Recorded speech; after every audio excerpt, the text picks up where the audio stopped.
Welcome, dear soul. You've arrived, not by chance, but by the quiet invitation of something deeper within you. Here, on this path carved by stillness, you are no longer rushing to be somewhere else. You are exactly where you need to be. This is the empty boat, a place not of noise, but of listening, not of answers, but of reflection. Here, we will not chase after happiness as if it were far away. We will sit with it, in silence, and let it come to us. You may be tired of holding on, tired of the storm inside, tired of the weight you cannot name. Breathe. Let this be your refuge, a lantern in the fog, a warm cup held in trembling hands. Let your breath slow. Let your shoulders soften. Let your thoughts pass like clouds across the moon. In the next few hours, you and I will walk together through 25 stories, born from ancient Zen teachings, wrapped in modern understanding, and offered in a voice meant to soothe, not to preach. Each story is a mirror, a window, a place where you may find yourself, or leave something behind. You are not here to learn. You are here to remember that peace was never far, that you were never broken, that even an empty boat floats. Are you ready? Come, let us begin. The first story is called The Leaf That Let Go. Story 1. The Leaf That Let Go. In the mountains of the north, far from the cries of cities and the weight of ambition, there lay a monastery built from old wood and older silence. Its roof tiles had seen 100 winters. Its stones had memorized the sound of bare feet walking slowly at dawn. Here, the seasons spoke in colors. Spring came as pale green whispers. Summer burned gold and bright. Autumn arrived like a soft sigh of fire, the trees bursting into red, orange, and rust, as if nature had one final song to sing before sleep. It was during such an autumn that a single leaf refused to fall. The ginkgo tree in the center courtyard had already begun shedding, a gentle rain of yellow leaves tumbling to the stone ground, like butterflies too tired to fly. Monks swept them into piles, humming chants under their breath. The air smelled of sandalwood, pine, and something else, something like memory. All the leaves fell save one. It clung to the highest branch, stubborn and green while the world around it turned. Master Anju noticed first. He always did. Nothing escaped his gaze, not because he sought it, but because he had learned how to see without effort. One morning, while sweeping the steps, he looked up and smiled. The single green leaf trembled in the wind, but refused to let go. "Ah," he whispered, "a lesson in waiting." Behind him, the youngest monk, Rio, glanced upward. His robes were too neat, his back too straight, his breath too loud. He was still learning the art of stillness. Rio followed Anju's gaze. "Why doesn't it fall?" Anju kept sweeping. "Because it still believes it must hold on." Rio did not understand, but the question lodged inside him like a pebble in the shoe of his thoughts. He watched that leaf every day, morning after morning, sitting beneath the ginkgo in meditation. Though he closed his eyes, his mind remained fixed on that single, defiant leaf. It frustrated him. The monastery had promised peace, and yet he felt more anxious here than he had in the city. His mind was a crowded train. He had come to escape the noise, the pressure, the expectations, but now the silence seemed louder than anything he had ever heard. And that leaf, still holding on, became a mirror. Why was it so hard to let go? One evening, Rio approached Master Anju as he poured tea into 2 stone cups. "I don't understand," he confessed. "The tree has already let go. The season has turned. The wind pulls, the rain falls, and still it clings. Anju handed him a cup, his hands steady and slow. Have you ever held on to something long after it stopped serving you? Rio looked down. Yes, he said, almost in a whisper. Anju smiled. Then perhaps you and the leaf are not so different. That night, Anju told him an old Zen tale. There was once a monk who was terrified of change. He feared the passing of time, the loss of youth, the uncertainty of life. One day, his master gave him a clay bowl and told him, "Drink tea from this each day, and remember, it is already broken." At first, the monk was confused. Why drink from a broken bowl? But over time, he understood. Everything we love is already passing. The cup is broken, the leaf is falling, the breath is leaving, and so we cherish what we have while we have it, and then we let it go. Rio sipped his tea and said nothing, but something in him had heard. Days passed. The leaf remained. But Rio had changed. He stopped waiting for it to fall. Instead, he sat beneath it and began to observe everything else. The way the light filtered through its veins, the sound of the wind brushing the stone tiles, the way the world moved, always, whether or not we gave it permission. And then, one morning, it was gone. No ceremony, no sound, just absence. Rio stood beneath the ginkgo. Looking at the empty branch, he felt lighter. He found Anju in the garden, trimming the wild bamboo. "It finally fell," Rio said. Anju smiled, not looking up. "And so did you," Rio blinked. "Me? You've stopped grasping at understanding," Anju said, "and begun to experience it." He cut a long reed and added gently, "Sometimes the last thing to fall is not the leaf, but the illusion of control." Philosophical reflection. There is a part of us that fears the unknown more than it fears pain. We hold tightly to people, to identities, to control, not because we are strong, but because we are afraid. Letting go is not weakness. It is wisdom. The leaf does not resist the season. It trusts the wind. So must we. When we stop demanding that life follow our terms, we begin to glimpse its beauty, even in loss, even in endings. As Zen Master Dogen wrote, "If you cannot find the truth right where you are, where else do you expect to find it? We do not have to chase peace. We only have to stop resisting its presence." Modern psychological insight in therapy, we speak often of grasping behaviors, the ways in which people try to control what cannot be controlled. These include perfectionism, obsessive thinking, over-planning, or emotional suppression. At their root is fear. Fear of uncertainty, of abandonment, of vulnerability. Much like the leaf, we fear the fall because we do not trust the process. But in that grasping, we exhaust ourselves. Letting go is not passive. It is a courageous act of faith that what is meant to be will unfold, and that you are resilient enough to meet it. Mindfulness invites us to observe rather than control. 2. Soften rather than resist. To feel, then release. You don't need to fix everything. You only need to allow what is real and breathe through it. Closing reflection, practice and quotation tonight. Before sleep, lie down and imagine the ginkgo tree, high above a single leaf, trembling. Now see it let go. Watch it fall slowly, spiraling through air, carried not by effort, but by surrender.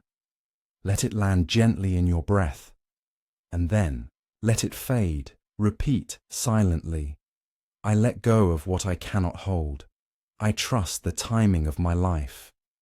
As the Buddha once said, you only lose what you cling to.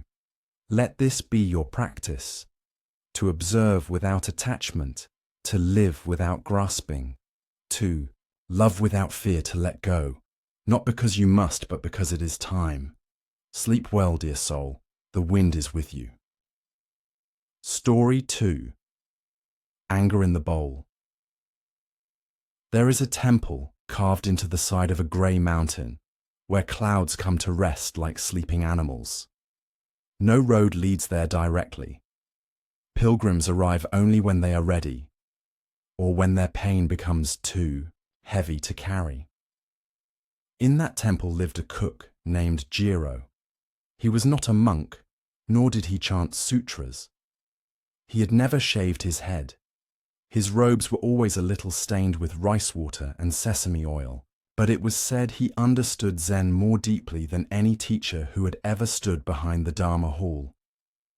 Jiro had one bowl, clay, large, cracked slightly at the lip, that he used every day, not just for cooking, but for something else, something more important. One evening, a young monk named Shin stormed into the kitchen, his breath hot with rage. He had just finished meditation, and during that session, an older monk had corrected the way he sat, in front of everyone. Softly but publicly, the shame clawed at his chest. I hate him, Shin hissed, slamming his fist on the counter. Jiro looked up from the soup he was stirring. Ah, he said, you've brought me something. Shin blinked. What? Your anger, Jiro said gently. Let's put it in the bowl. Jiro held out the cracked clay bowl. Shin frowned, confused. That's ridiculous. I can't put anger in a bowl. Why not? Because it's not a thing. Jiro smiled. Then what are you carrying? Shin opened his mouth, closed it again. Jiro waited. Finally, the young monk slumped onto the stool. It burns, he whispered. Inside. Jiro nodded, ladled soup into the bowl, and placed it in front of him. Then let it burn here, not in you. The next day, Shin returned. This time, he was quiet, tense. His lips pressed shut like a sealed envelope. Jiro raised an eyebrow. What flavor today? Shin sat down, his fists tight. The same monk, he muttered. He took my robe from the line and folded it improperly. I asked him not to touch it. He laughed. Ah, Jiro said, washing rice calmly. He stirred your soup. Shin looked up. What? When someone touches our pain, Jiro said, we think they created it, but they only stirred what was already simmering. He handed the bowl again. Place it here. Shin sighed. I thought monks weren't supposed to be angry. Jiro shrugged. You are not angry. You are someone experiencing anger, like thunder passing through the sky. It rumbles, yes, but the sky is not the storm. That night, Shin dreamed of the bowl. It sat in a vast room, glowing slightly, filled with red light. His own reflection shimmered in the liquid surface, but it looked older, sadder, afraid. He woke up before dawn, sweating. When he entered the kitchen that morning, Jiro didn't look up. Did the bowl speak to you? Shin nodded slowly. It showed me, Jiro smiled, slicing daikon. Good, then it's working. Over the weeks, Shin kept returning. He poured his anger into the bowl, with words, tears, sometimes just silence. And each time, Jiro accepted it without judgment, without advice, just a steady presence and the same cracked clay. One day, Shin came with trembling hands. My brother wrote to me. He's angry I left home. My mother is sick. He says I abandoned them. Jiro's knife paused mid-cut. He did not offer comfort. He did not explain. He simply moved the bowl between them. Shin stared at it. This time, he whispered, I don't think the bowl is big enough. Jiro looked into his eyes, then let it overflow. And so it did, with grief, shame, confusion, but not violence, not silence, just truth. Autumn deepened. The wind grew colder. One morning, as leaves curled and fell like burnt paper, Shin returned to the kitchen. He looked calmer. Jiro poured tea, slid the bowl over. But Shin shook his head. I don't need it today. Jiro raised an eyebrow. No, anger? Shin smiled faintly. There is always fire, but I've stopped lighting the match. Jiro laughed. Ah, now you are cooking. Philosophical reflection. Anger is not wrong. Anger is not shameful. It is simply a signal, like a bell ringing in the temple of your body. It points to where you feel hurt, disrespected, unheard. But we must learn the difference between feeling anger and becoming it. In the Zen tradition, even the Buddha is said to have had moments of fierce determination, not born of hatred but of clarity. Right action is not passive. As the Dhammapada says, conquer the angry one by not getting angry, conquer the wicked by goodness, conquer the stingy by generosity, and the liar by truth. To hold your anger with awareness is to transform it. Like tea leaves in hot water, releasing their essence without bitterness. Modern psychological insight. Modern psychology, anger is often understood as a secondary emotion, one that arises when we feel vulnerable beneath it. Hurt, fear, grief, shame. It gives us the illusion of power when we feel powerless. But suppression is not the answer, nor is reaction. The key is regulation, awareness, a safe place to process, like Jiro's bowl. Therapeutically, we speak of container practices, symbolic or somatic methods to hold emotion without being consumed by it. This could be writing in a journal, speaking to a therapist, or imagining a literal bowl, like the cracked clay one in our story, that receives what we cannot yet resolve. Mindfulness-based approaches teach us to observe our anger like weather. We don't curse the thunder. We listen to what it reveals, and then we wait for the sky to clear.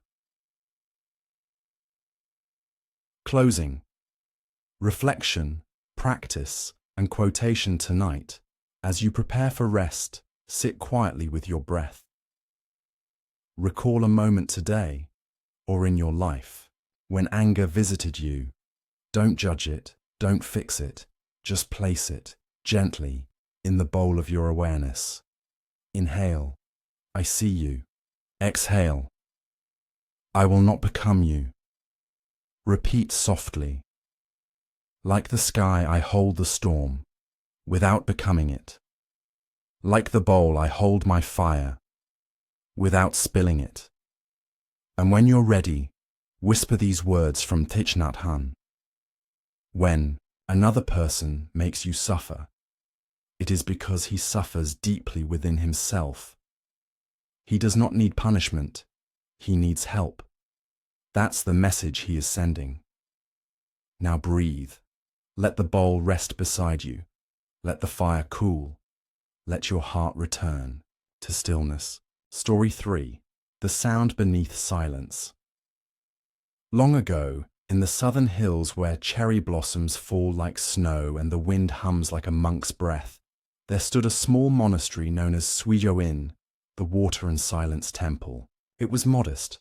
No golden statues, no towering gates, only wooden floors that creaked with humility and gardens that bloomed without asking for attention.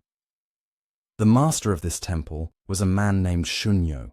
He was known not for his teachings, but for his silence, and his silence had a disciple, a boy named Cain. Cain was born without sound, not the absence of music, but the absence of hearing. The world he knew was one of movement, gesture, light, and vibration. When he was a child, his parents wept, unsure how to teach a boy who could not hear their lullabies or warnings. But Cain was drawn to stillness. He would sit by the pond for hours, watching dragonflies. He would lie on the floor to feel footsteps in the wood. He watched lips move, but rarely asked for meaning. When he turned 15, his parents brought him to Suijo Inn. They said he needed something more than home, something they could not name. The monks welcomed him without words. And for the first time, Cain felt understood. Shunyo, the abbot, did not try to teach Cain with speech. Instead, he taught him with presence. Every morning, they swept the garden together, not because it needed to be clean, but because sweeping was a way of listening, not with ears, but with attention. One morning, Cain paused mid-sweep and pointed to a stone in the garden. It was perfectly round, slightly warm from the sun. He touched it, closed his eyes, then opened them, wide and wet. Shunyo nodded. Yes, he seemed to say, the world is speaking. The other monks grew curious.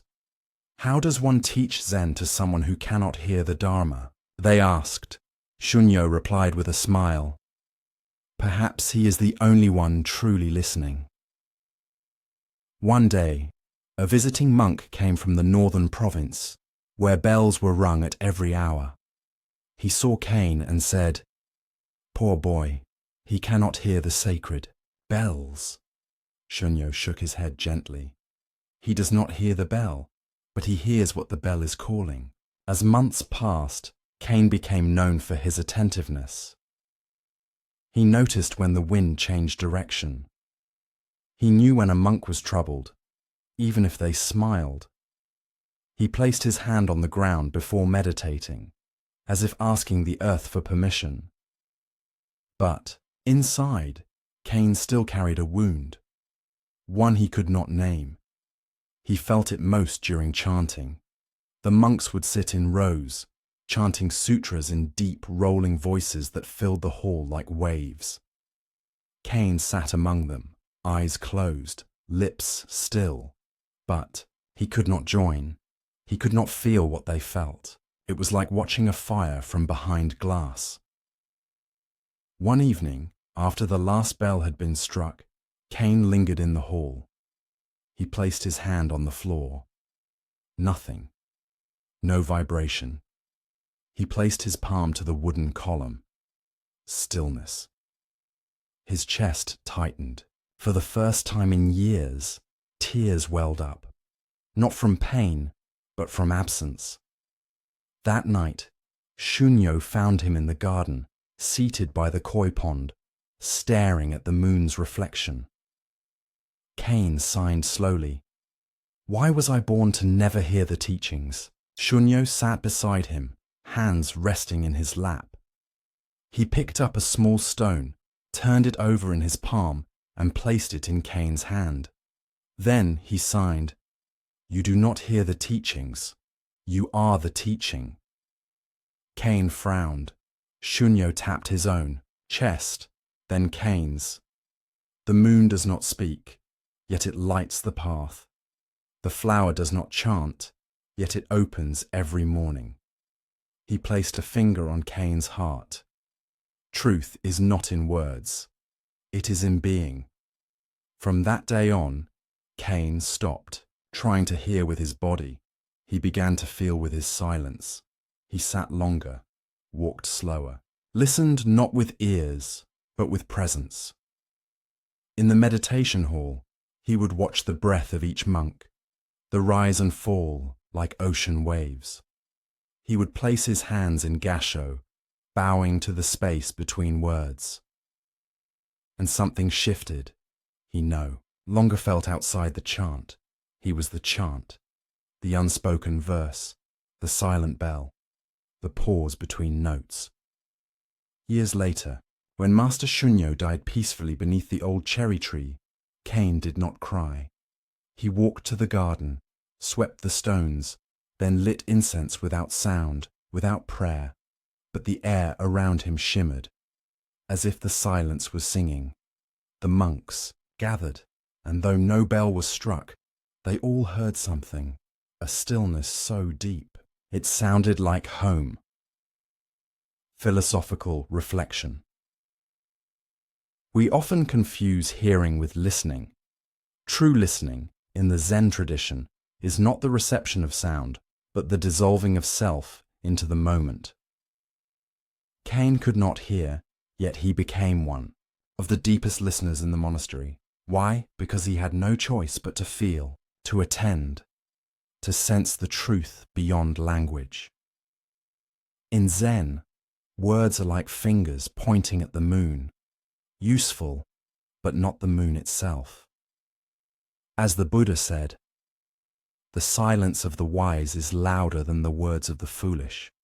Sometimes we must become empty in order to hear what is real. Modern psychological insight, modern neuroscience confirms what mystics have long known. The absence of one sense can heighten others. But even beyond biology, there's an emotional truth here. In a world addicted to noise, news, alerts, opinions, silence becomes sacred. For those who suffer from sensory overload, trauma, or chronic anxiety, the nervous system becomes conditioned to listen for threat, not truth. Practicing silence, even a few minutes each day, allows the body to shift from survival to presence. Cain's journey mirrors this. He was excluded from the literal teachings, and so he discovered a deeper source: embodiment, presence, subtle awareness. In therapy, we call this deep attunement. In Zen, we call it satori, direct seeing. Neither requires words, only willingness. Closing, reflection, practice, and quotation. Before sleep tonight, sit or lie comfortably. Let the world become quiet around you, not in force, but in invitation. Close your eyes and turn your awareness inward, not to thoughts, but to space, to stillness. Listen for what is beneath your thoughts.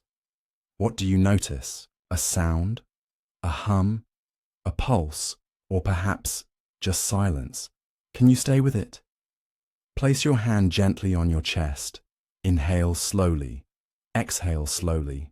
Repeat within. I am more than words. I listen with my presence. I am the silence that understands. As Master Shunyo might have said, in the heart of silence even the deaf can hear the sacred. Rest now, dear soul. Let your dreams unfold in quiet wisdom. You have not missed the message. You are the message. Story 4. The gate that opens inward.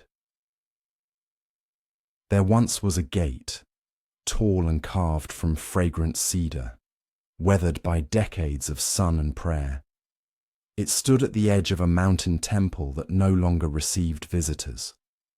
No one could remember the last time it had been opened, not because the lock was broken, but because it was never locked to begin with. The gate opened inward, and few ever tried to pull. Many pilgrims came, year after year, pressing against it with aching hands and urgent footsteps. They brought questions like burdens. How do I find peace? How do I stop suffering? Where is the life I'm meant to live? But when they found the gate unmoving, they turned back, disheartened. Some cursed the monks for shutting them out. Some wept. Some waited, hoping someone would come to open it from the other side. No one ever did. What they didn't realize was this: The temple had no monks, no guards, no gatekeepers, only the gate, and the one truth carved deep into its grain. This gate opens inward. Then came May. She was not a pilgrim, nor did she seek enlightenment. She was a potter from a nearby village. Her kiln had collapsed in the last storm, and with it, her livelihood. Grief clung to her like soot. She wandered, not in search of truth, but out of exhaustion. When she came upon the gate, she did not knock. She sat for hours, for days. Rain fell. She stayed. Wind howled. She stayed, not waiting, just resting. And in that stillness, she noticed something strange. The more she leaned against the gate, the heavier it felt. But when she stopped pushing and simply placed her hand upon it lightly, it moved, just slightly, inward. May blinked. She had expected the answer to come from the other side, from someone wiser, someone holy. Instead, the gate had responded when she let go of the need for it to open. She inhaled, stepped back. Then, gently, with a single breath, she pulled, and the gate opened. Not with ceremony, not with music. Just a long sigh of wood, welcoming what was already hers. Inside was no grand temple, no master, no sacred scrolls, no incense, trailing in spirals. Just a garden, overgrown, wild, alive. A small pond reflected the clouds. A bench cradled the shape of someone who had once waited. It was quiet, simple, unremarkable, and yet May wept, because in that moment she understood. She had spent her whole life trying to get somewhere, become someone, earn worth, not realizing the peace she longed for was not behind a wall, but behind her own resistance. She sat by the pond for hours, not to meditate, not to achieve anything, just to be. The wind brushed her cheek like the hand of someone she once loved. Dragonfly landed on her knee and stayed. For the first time in years, May did not feel like she was outside her own life. She was not a woman broken.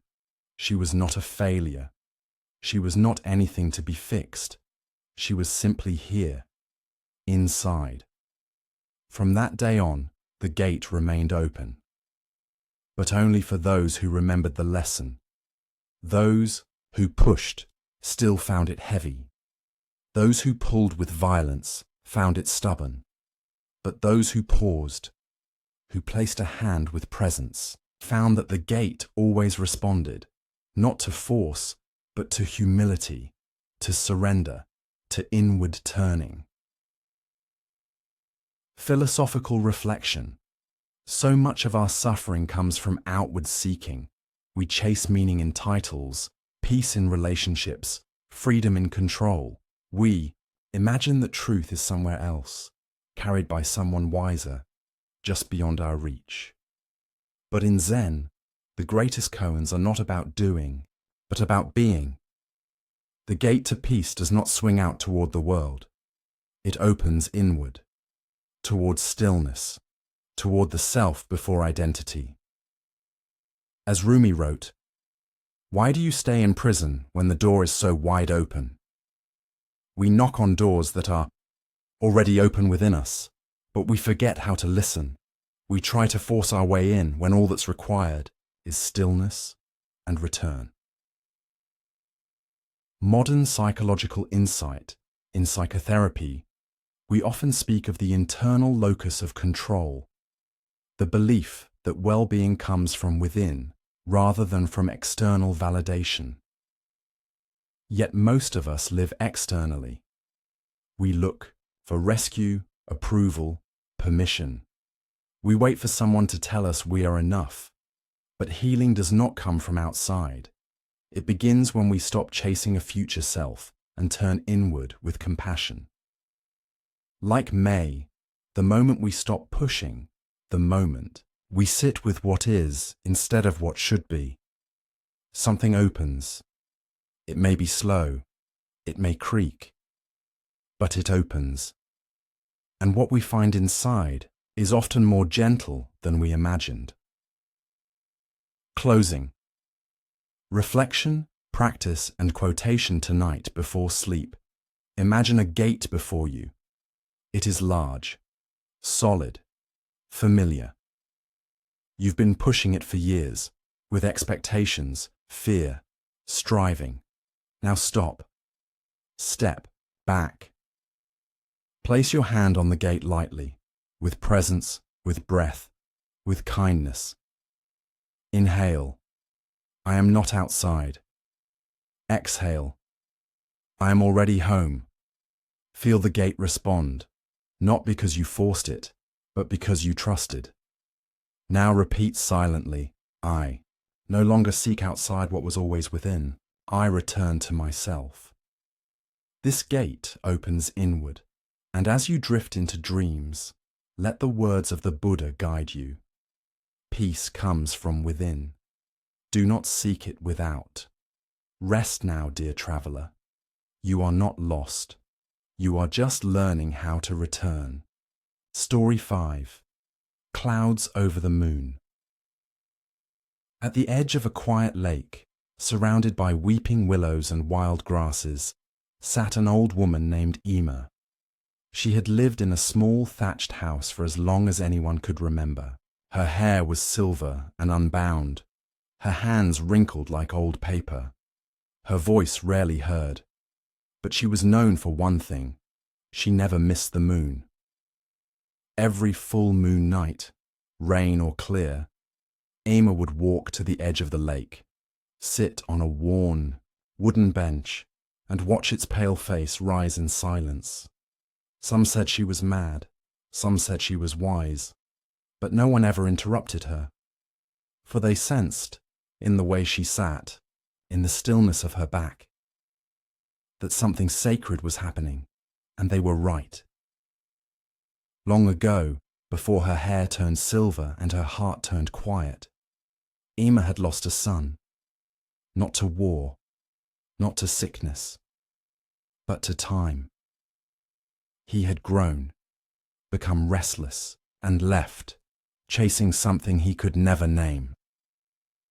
She waited for years, first with hope, then with pain, then with numbness. She kept his room untouched, his sandals by the door, his teacup on the shelf, and every night she sat by the lake, looking up at the moon, wondering if he too was watching it from wherever he had gone. One year the rains were heavy. The river flooded and carried away many homes. Ima's roof collapsed. Her son's room filled with mud. The cup shattered. The sandals disappeared, and something inside her broke, not with sound but with surrender. She walked to the lake that night, soaked and shivering, and fell to her knees. "Why do you take everything?" she whispered to the sky. There was no reply, only the slow unveiling of the full moon behind a veil of grey clouds. She waited and waited, but the clouds did not part. Only a faint glow shimmered behind them, soft, hidden, unreachable. That night, Ima understood something. The moon had not disappeared. It was only veiled, like her love, like her grief, like her son, still there, just hidden. From that night on, she stopped waiting for clear skies. She went to the lake regardless, knowing that even behind darkness the moon was faithful. And in that knowing, something softened. One day, a young woman named Sora moved to the village. She had run away from the city, from a life that looked beautiful on paper, but empty in truth. She wore her pain behind sharp smiles. People liked her. No one knew her. Until she met Ima. Sora saw her at the lake one night, sitting, alone beneath drifting clouds. Curious, she approached. "Are you waiting for the moon?" Ima nodded. "But it's cloudy tonight," Sora said.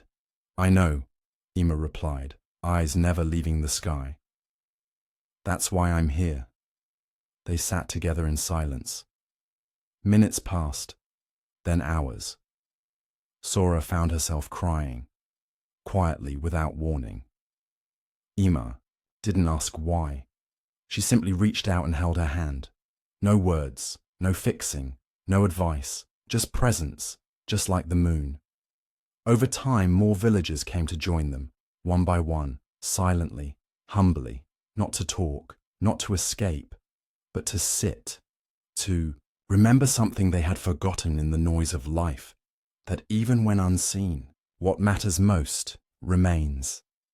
The moon, the love, the truth. Behind the clouds, waiting to be trusted.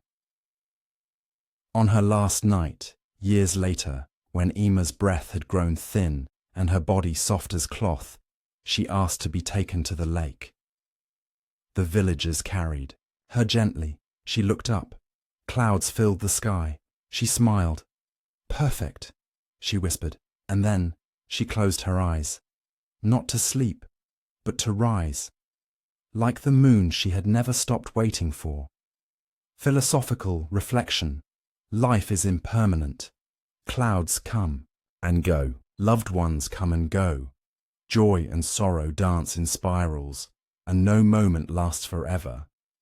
But beneath all that changes, something remains, not fixed, but faithful. In Zen, we are taught not to grasp at permanence, but to sit with the waves of change, like a mountain sits with the wind. As the Buddha said, all conditioned things are impermanent. When one sees this with wisdom, one turns away from suffering. The moon becomes a perfect metaphor. We cry when we cannot see it, curse the sky for hiding it, forget it is still there. And yet, the moon has never left. Only our view has changed. So too with love, with truth, with peace. Modern psychological insight and modern therapy, we encounter grief as a nonlinear cyclical process. We speak of ambiguous loss, when someone is gone but not dead, missing but not erased. When love has no grave to visit and grief has no closure. Ima's story speaks to that pain, the pain of waiting, of not knowing, of losing what never returned. But she models something healing, continuing bonds. Rather than cutting ties with the past, we learn to carry it differently, to honor memory without being trapped in it, to see the moon, even through clouds. We also confront our culture's obsession with clarity, with answers, with visibility, with control, but healing does not require light. Sometimes, the deepest transformation happens in the shadows, in the quiet, in the unspoken, in the watching. Closing, reflection, practice, and quotation. Tonight, step outside, or close your eyes and imagine the night sky. Whether it is clear or clouded, see the moon above you.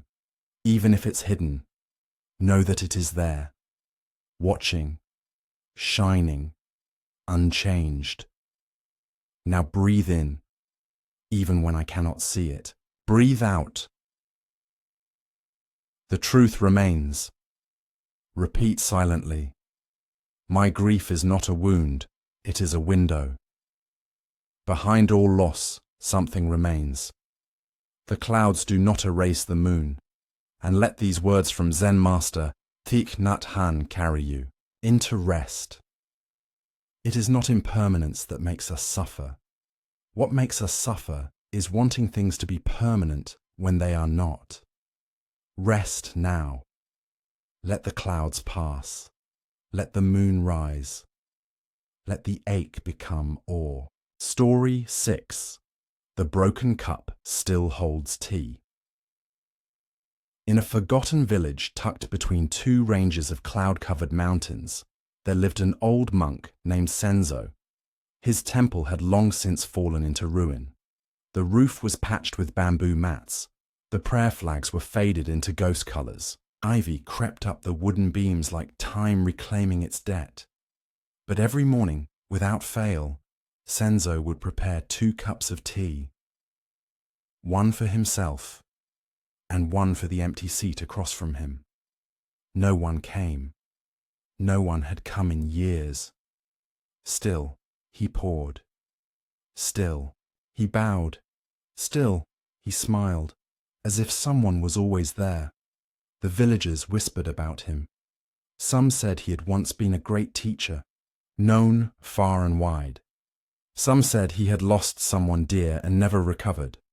Others said he was simply mad, old bones and empty rituals. But Senzo didn't seem to mind. He brewed his tea the same way every morning, mindfully, slowly, honoring every step like a sacred ceremony. And always, he used the same 2 cups, except one of them was broken. It had cracked years ago during an earthquake, a deep fracture across the rim, a missing chip on the handle. Any other monk would have thrown it away, buried it in silence. But not Senzo. He picked it up, ran his finger along the break and whispered, "Still worthy." Then he kept using it. Every day. He never hid the crack. He never turned it to face the wall. He placed it proudly before the empty seat, poured hot tea inside, and watched the steam rise through the gap like an offering to the invisible. One day, a young traveler named Arai arrived at the temple. She had fled the city after a bitter betrayal. A business partner who had stolen everything. A lover who walked away without a word. Friends who vanished when the wind changed direction. She carried shame like a second skin. Her eyes were tired. Her voice had grown quiet. She found the temple by accident, or perhaps, as Senzo would say, by appointment with the unseen.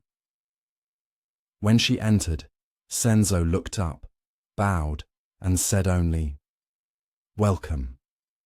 "The tea is ready." She sat, hesitant. He poured, steady. They drank in silence. Then Arai noticed the cup in front of her. "Why do you serve tea in a broken cup?" Senzo smiled, gently blowing on his own. "Because it still holds warmth, but it's flawed." He shrugged. "So are we."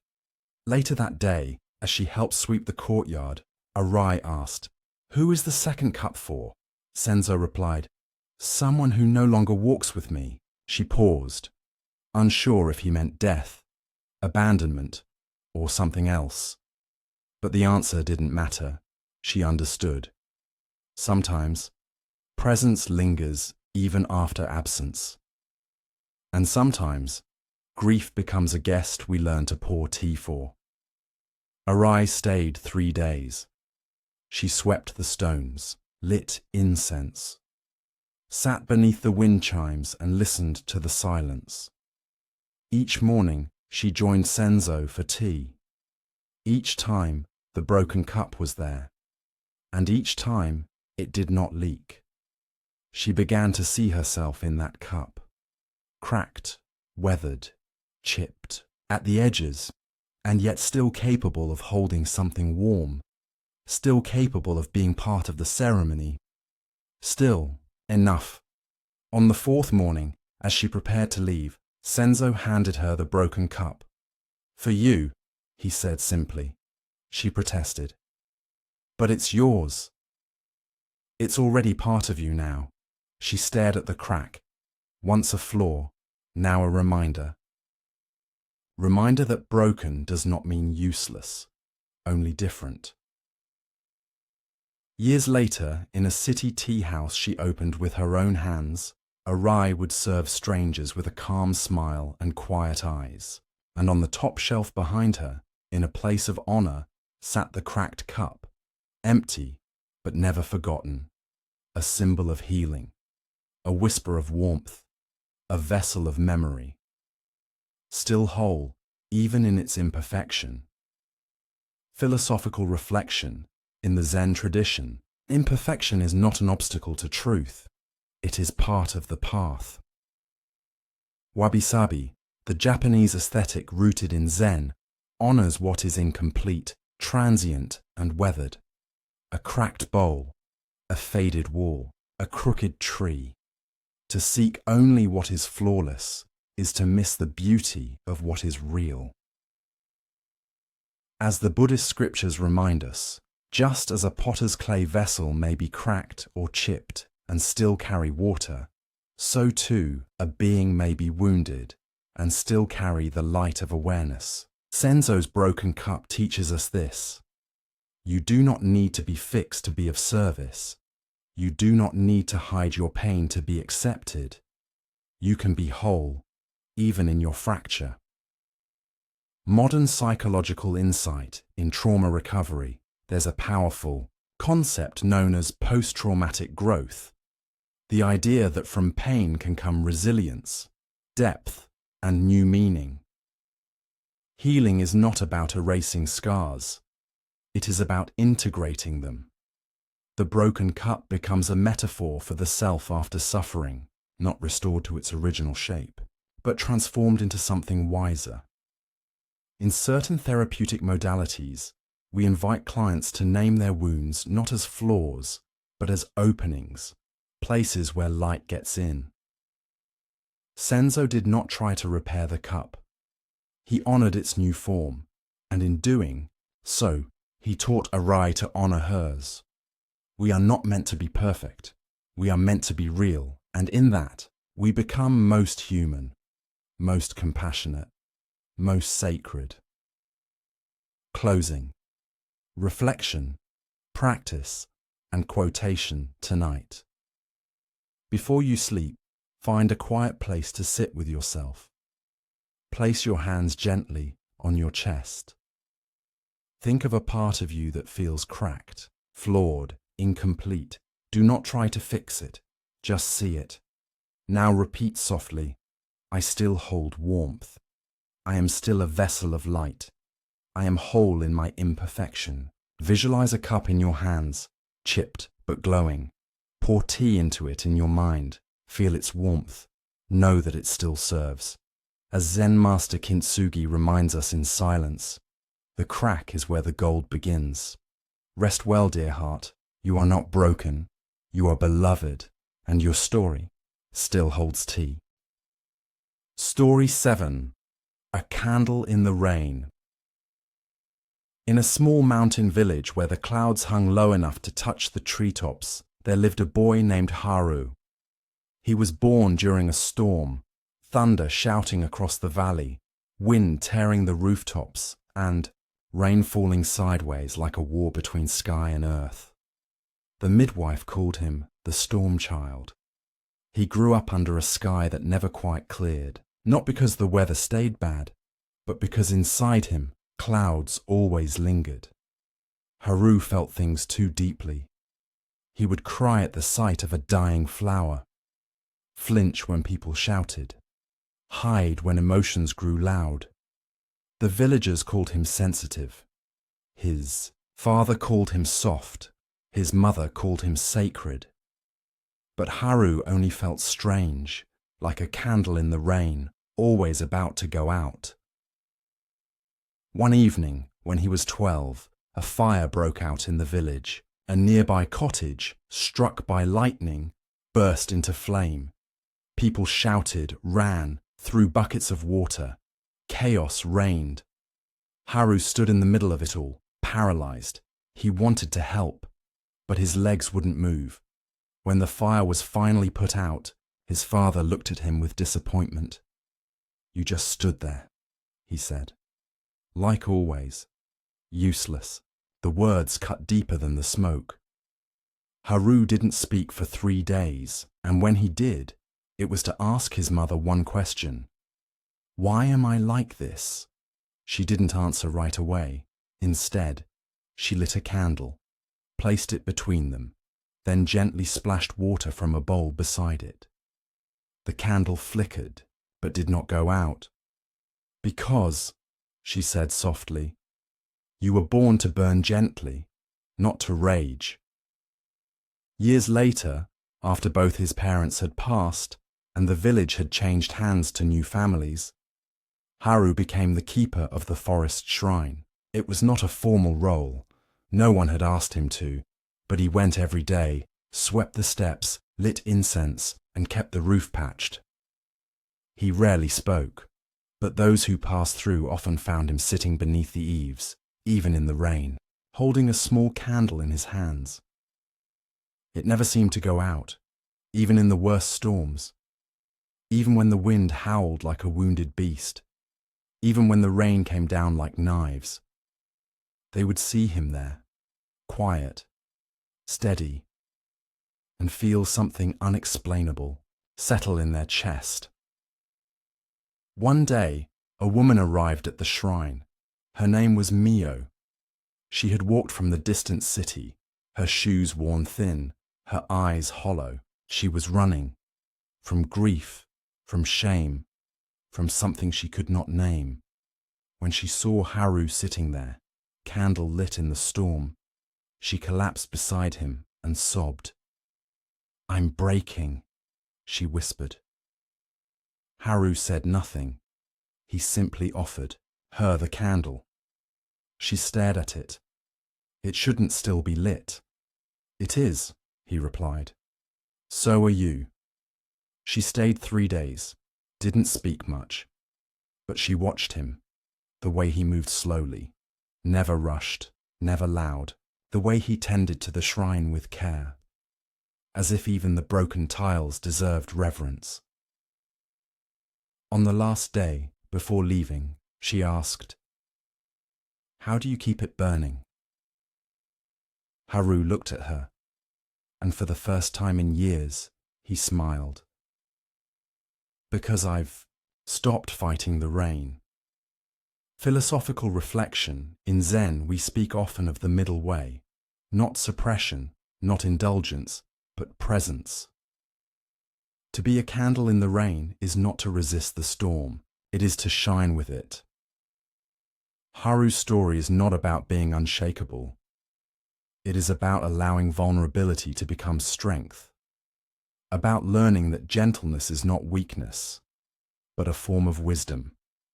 As the Buddha said, just as a solid rock is not shaken by the storm, even so the wise are not affected by praise or blame. But even rocks erode, even candles flicker.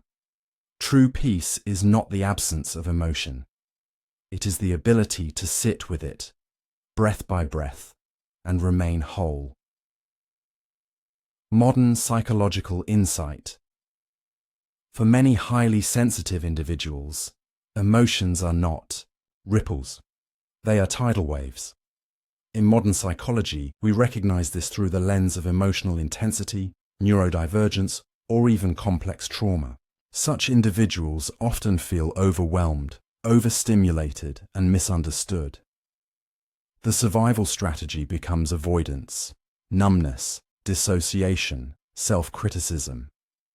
But what Haru teaches is emotional regulation through mindfulness and ritual.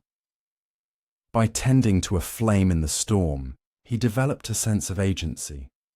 By showing up daily, regardless of weather, he taught his nervous system that safety could be found in presence. We all carry a candle. Some days it burns bright. Other days it barely glows. But it is ours to protect, not by shielding it from life, but by honoring its dance. Closing reflection, practice, and quotation. Tonight before bed, find a quiet space. Close your eyes. Picture a candle in the rain. It is you, not fighting the storm, not afraid of the wind, just glowing, soft, persistent. Now breathe. Inhale, even in the storm. Exhale. I remain. Repeat silently. I am a candle. I may flicker, but I will not go out. My sensitivity is not my weakness. It is my flame. And remember this teaching from Zen master Ryokan. The thief left it behind. The moon at my window, even when everything else is taken, your light remains, your breath remains, your being remains. Rest now, let the storm pass, let the flame glow, let your soul sleep beside the candle, and trust it will still be burning come morning. Story 8. The bamboo bends but does not break. In the heart of a highland valley, where mist curls along the hills like a sleeping dragon, there grew a forest of bamboo that had stood for generations. No matter how strong the storm, the bamboo never broke. It bent, swayed low to the ground, almost kissing the earth. But when the winds passed, it always stood again. Tall, quiet, unshaken in its silence. The villagers who lived nearby believed the bamboo was sacred. They taught their children, if you want to be strong, be like the bamboo. But few understood what that really meant, until one boy asked the question out loud. His name was Toma. He was 13, restless and angry. His father had died the winter before, taken by sickness that came without warning and left behind only emptiness. Since then, Toma had become sharp at the edges, short-tempered, silent, unpredictable. He broke things, shouted at nothing, avoided everyone, and worst of all, he refused to cry. I'm fine, he would say, jaw clenched, fists tight. I'm strong. But his strength was a mask, cracked and crumbling. And behind it, his grief festered like an open wound hidden beneath clean clothes. One day, in a fit of rage, Toma kicked the water bucket outside the village well. The bucket shattered. An elder named Master Riku happened to witness it. He did not scold the boy. He simply said, "Follow me." Toma hesitated, but something in the old man's voice, calm, unshaken, stirred a kind of reluctant curiosity. They walked for hours in silence up a narrow trail into the forest. Finally, they reached the edge of the bamboo grove. The wind was rising. Riku pointed to the tall, swaying stalks. "Tell me, boy," he said, "which of these trees is strongest?" Toma frowned. "I don't know. The biggest one?" Riku shook his head. "No, the one that bends." They sat beneath the bamboo as the wind danced around them. Toma watched as each stalk bowed low, curved with the wind, then slowly straightened. "Why don't they snap?" he asked. "Because they don't resist," Riku replied. "They trust the wind. They move with it, not against it." Toma looked down. He had done nothing but resist since the day his father died. Resisted pain, resisted tears, resisted anyone who tried to come close. Riku stood and placed a hand on the boy's shoulder. "Your grief is not a storm to fight. It is a wind to bend with." For the first time in months, Toma felt something crack. Not outside, but within. Not anger, not collapse, but the soft breaking open of what had long been locked. He sat there for hours as wind passed through the bamboo and through him. And he did not break. He bent, he wept, he breathed, and when he stood again, he was still Toma, but softer, more alive. From that day forward, he returned to the bamboo grove every week, sometimes to sit, sometimes to cry, sometimes just to listen to the creaking hush of tall green stalks whispering secrets older than words. He began to speak more, smile more. He still had storms, but now he swayed with them. And when the villagers asked what had changed, he simply said, "The bamboo taught me how to stay." Philosophical reflection. In Zen, the path is not about becoming invincible. It is about becoming real. The bamboo does not boast. It does not harden itself like oak or shout like thunder. It simply endures. And in enduring, it teaches us that true strength lies in flexibility, not resistance. As Zen Master Dogen once wrote, "When the wind moves, the grass bows. When the mind moves, bow with it."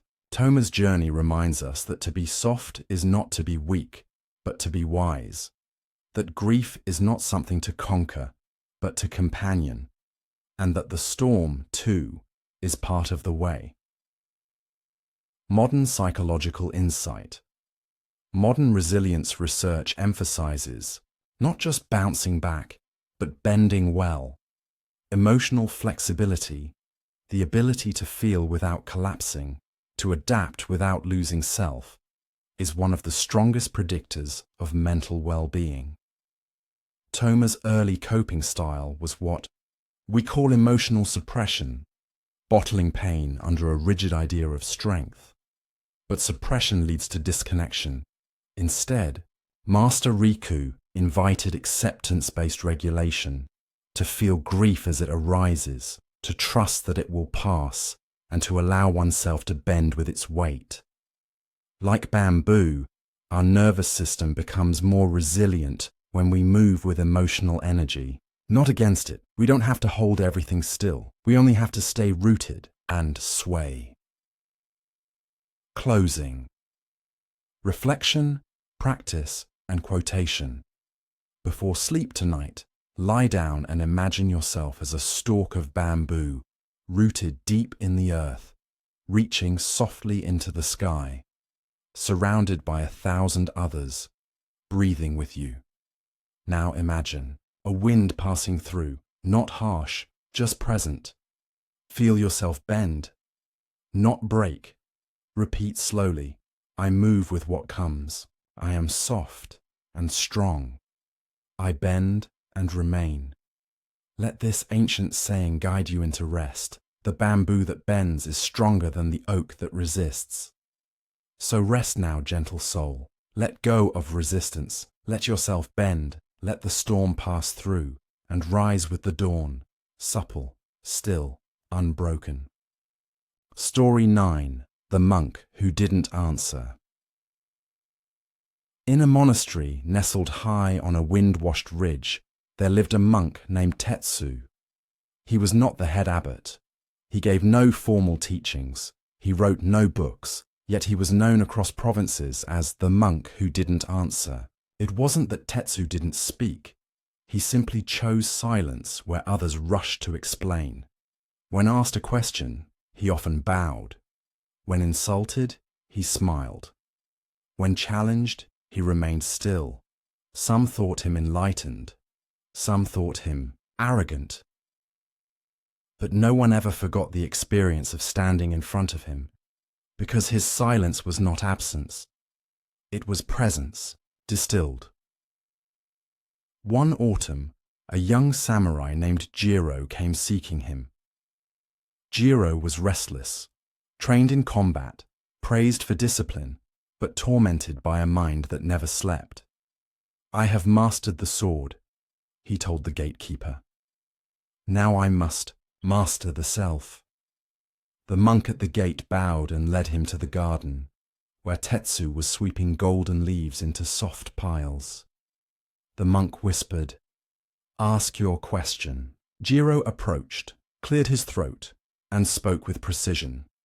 "Master Tetsu, I have trained for years. I have faced death. I have studied scripture. But I still wake at night with doubt and fear. I came to ask you, how do I find peace?" Tetsu paused, looked at the leaf he was sweeping, then swept it again, said nothing. Jiro blinked. "Did you not hear me?" Tetsu bowed and resumed sweeping. Frustrated, Jiro waited in silence. Minutes passed, then an hour, then 2. Finally, Tetsu turned, bowed again, and walked away. The samurai stood alone in the wind, fists clenched. He had not come for riddles. He had come for an answer and received nothing. That night, unable to sleep, Jiro wandered the monastery halls. The silence pressed against him like a wall. He passed monks in meditation, quiet, unmoving. He passed scrolls of ancient calligraphy, unreadable to his tired mind. He passed an old bell, rusted and silent, and felt more alone than he had, in battle. Suddenly, he saw Tetsu again, in the courtyard, watching the moon reflect in a bowl of water. Jiro approached slowly, anger rising. "Why didn't you answer me?" Tetsu looked up, held the bowl in his hands, tilted it just slightly, and the moon disappeared. Jiro froze. Tetsu whispered, "Your question stirred the surface." Then he stood, bowed, and left the samurai alone with his own reflection. The next day, Jiro did not ask again. He sat quietly at the edge of the garden, watched Tetsu sweep, watched him pour tea, watched him offer incense to an altar with no statue, and slowly something began to shift. Jiro stopped needing words, stopped chasing conclusions. He breathed with the breeze, listened to the sparrows, watched the steam rise and fade without needing to grasp it, and for the first time, his mind grew quiet. On the 10th morning, as he prepared to leave, Tetsu walked with him to the gate. Jiro bowed deeply, then asked softly, "Why didn't you answer me?" Tetsu smiled, the faintest crease at the corners of his eyes. "Because your question was still looking outward." Jiro bowed again, not in reverence, but in understanding. He did not need to ask anything more. Philosophical reflection. The world teaches us to speak, quickly, cleverly, loudly, but Zen teaches us to listen, slowly, deeply, inwardly. The monk who did not answer did not withhold wisdom. He invited presence. He revealed the truth that cannot be said, only seen. When the ripples settle, as Lao Tzu wrote, silence is a source of great strength, not because it is empty, but because it is full of space. Space for reflection, insight, transformation. We often ask questions not to understand, but to avoid sitting with uncertainty. Yet in Zen, silence is not the absence of response. It is the response. Modern psychological insight in therapy. Silence is powerful, not as avoidance, but as presence. When a therapist holds silence after a vulnerable moment, they offer space for something deeper to emerge. A sigh, a tear, a memory, an insight.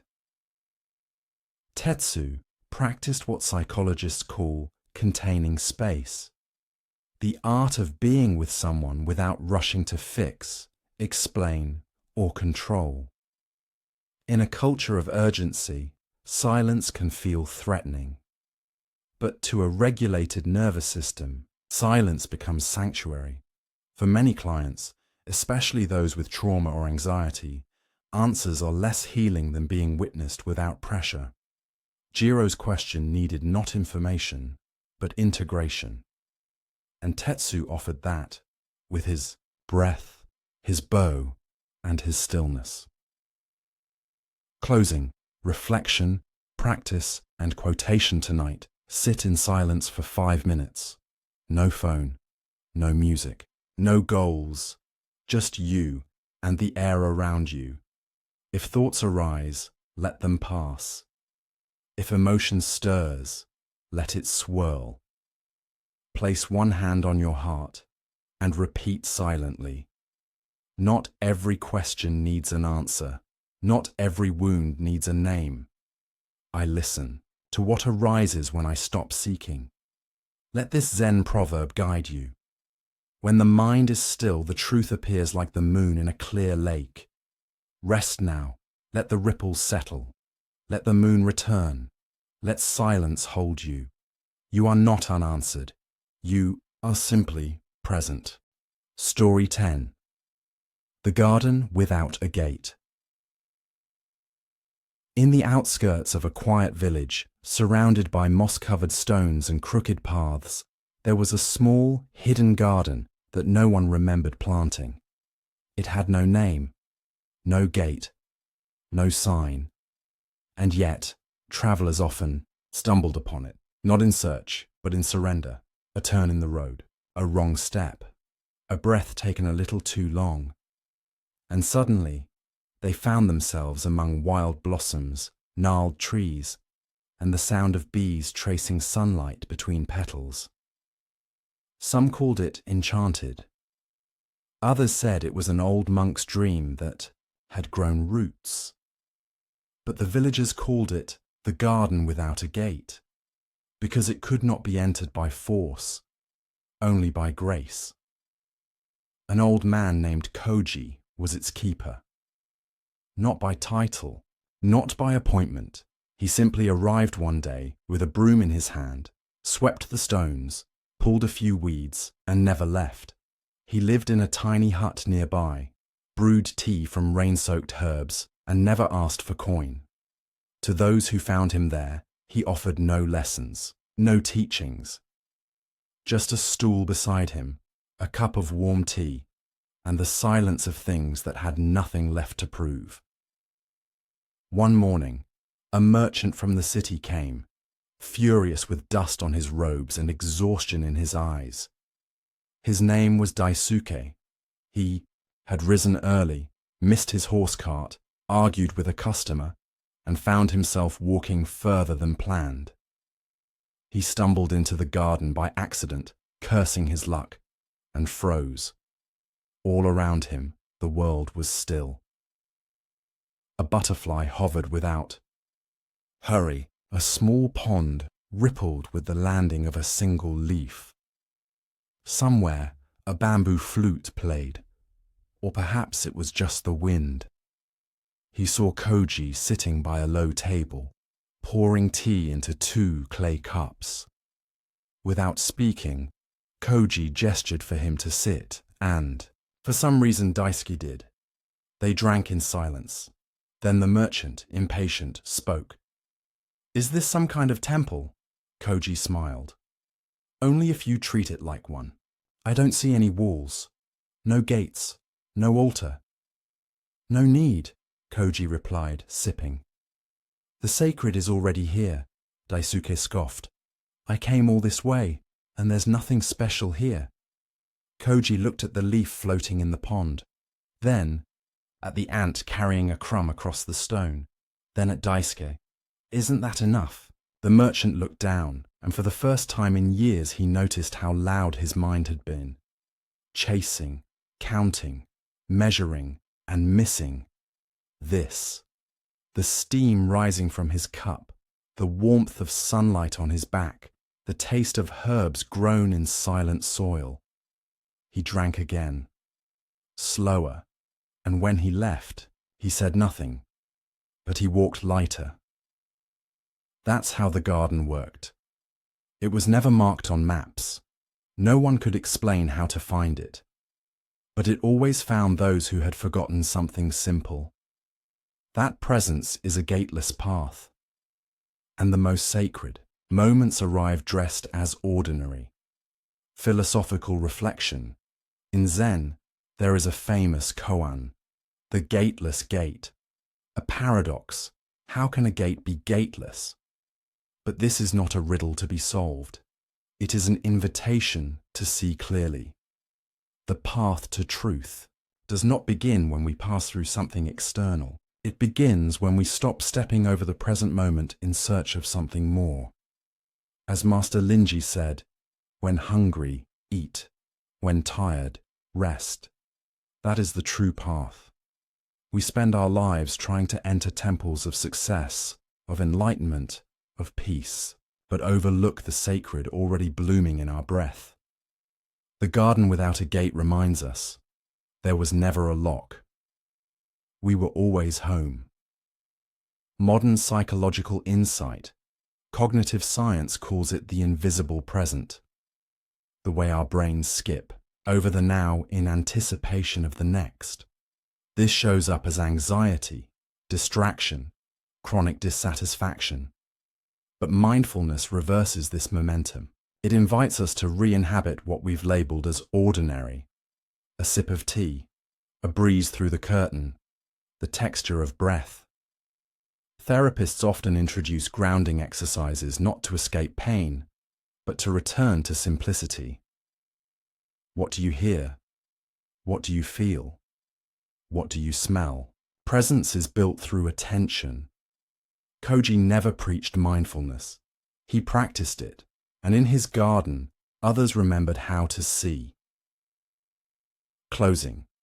Reflection, practice, and quotation.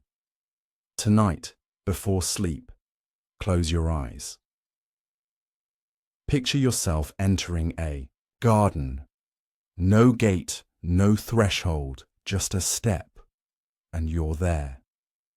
Notice the details, the leaf dancing, the cup steaming, the silence not asking for anything. Breathe in. This is enough. Breathe out. I am already here. Repeat gently. The sacred hides in plain sight. Peace is not a place, it is a presence. There is no gate, only now. And let these words from Zen Master Joshu guide you. A clay Buddha cannot pass through fire. A wood Buddha cannot pass through water. A golden Buddha cannot pass through a thief.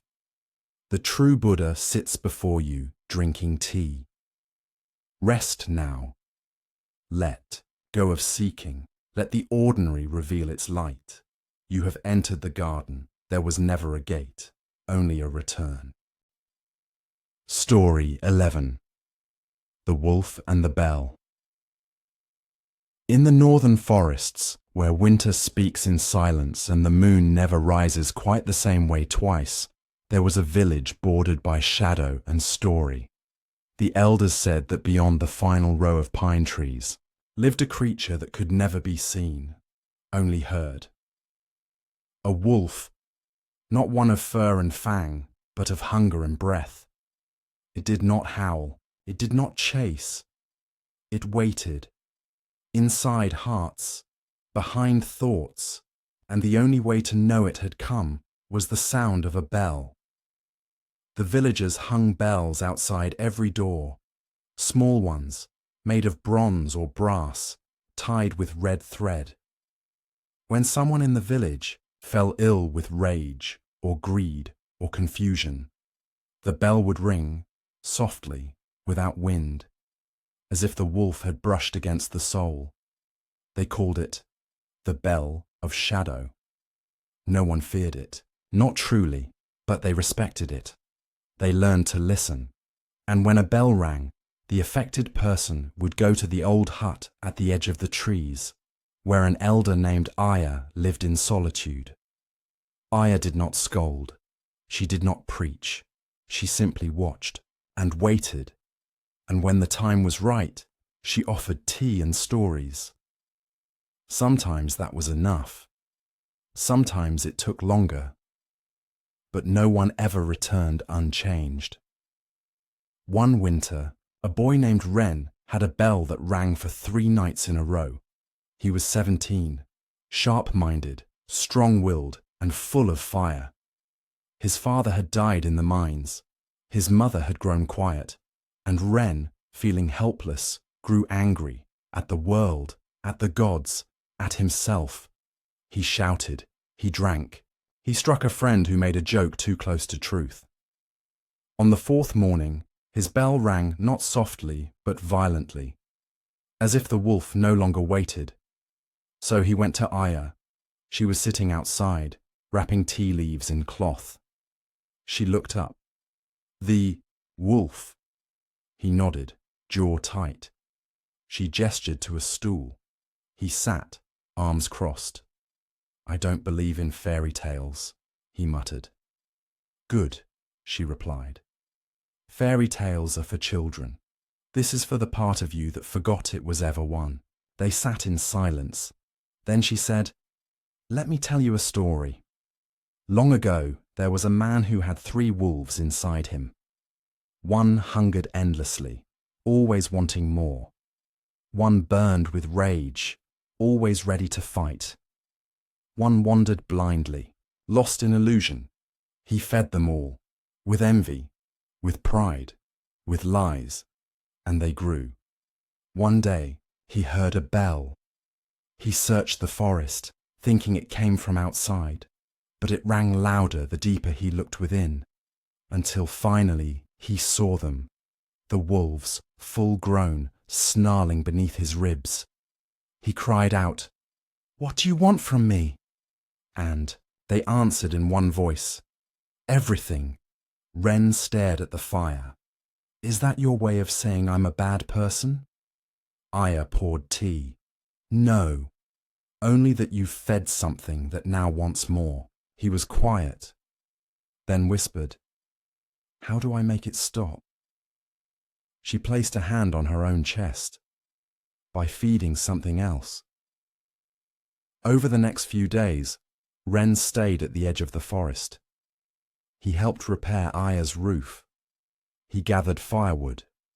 He sat by the stream where fog curled like breath from the earth, and every evening he listened to her stories, stories of monks who gave away their last bowl of rice, of women who waited in silence instead of revenge, of people who laid down the sword in favor of the bell.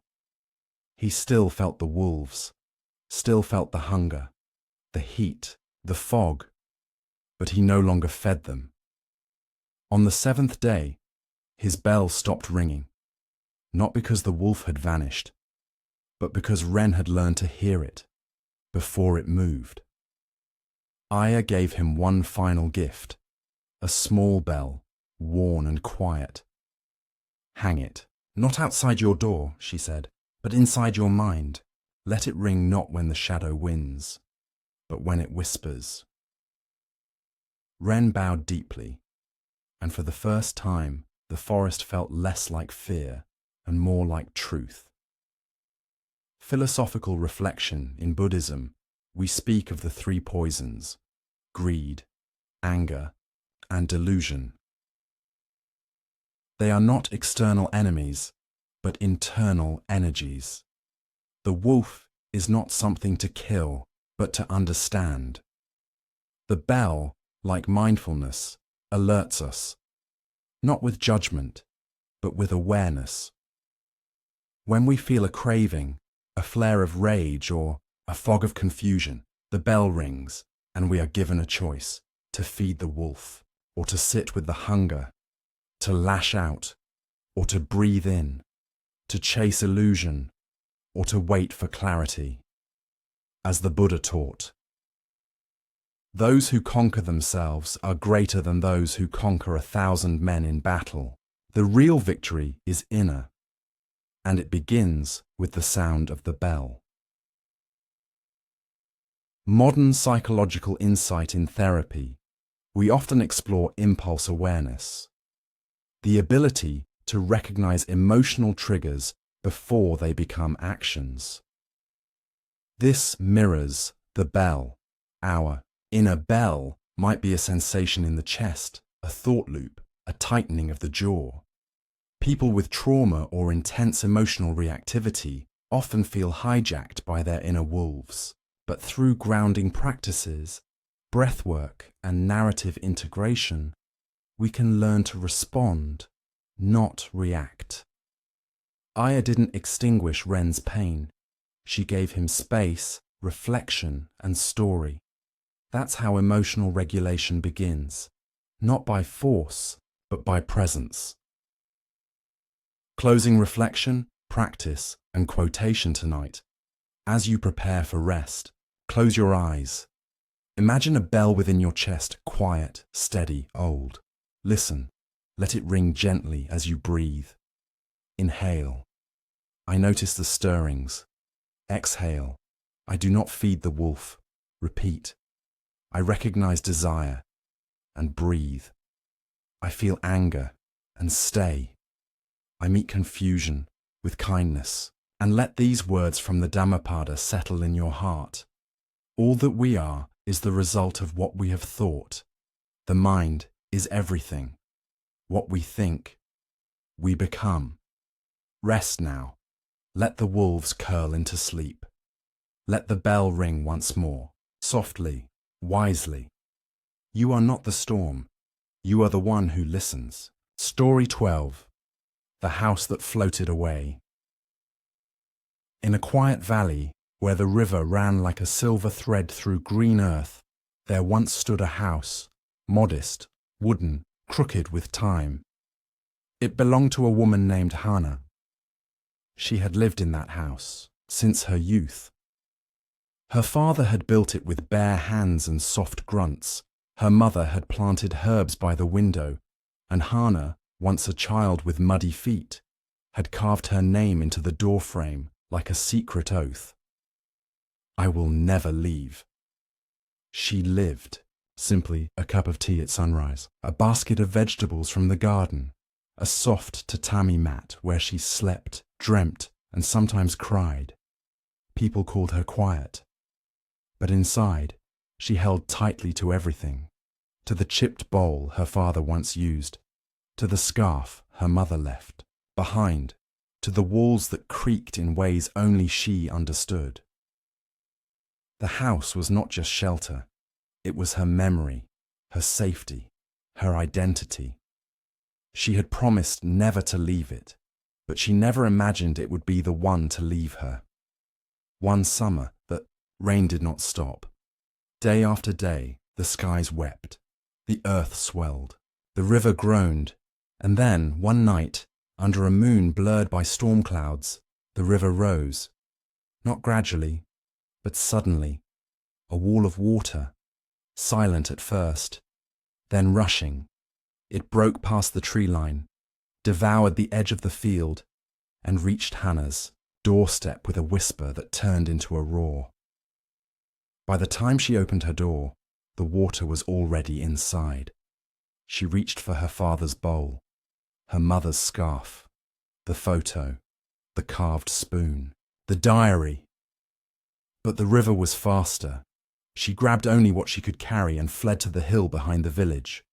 When she turned back, her house was drifting, like a boat set free, its roof tilting, its foundation lifted, its life being carried away. It did not sink, it floated and vanished into the current. For 3 days, Hana said nothing. People brought her rice balls, blankets, kind eyes. She ate without tasting, slept without dreaming. Then, on the 4th morning, she rose and walked to the riverside. She stood barefoot in the mud, staring into the water. No wreckage had returned, no fragments, no roof tile. Nothing, only the ripple of moving on. And for the first time in her life, Hana whispered aloud, "I don't know who I am without it." A monk named Kensho lived upstream. He had seen the house drift by, roof askew, windows open like arms in surrender. He did not chase it. He bowed to it. And when Hana came to him weeks later, eyes sunken and voice soft as wind, he welcomed her not with questions, but with tea. She sat, hands trembling around the cup. "I lost everything," she said. Kensho tilted his head. "Or you lost the things that kept you from everything."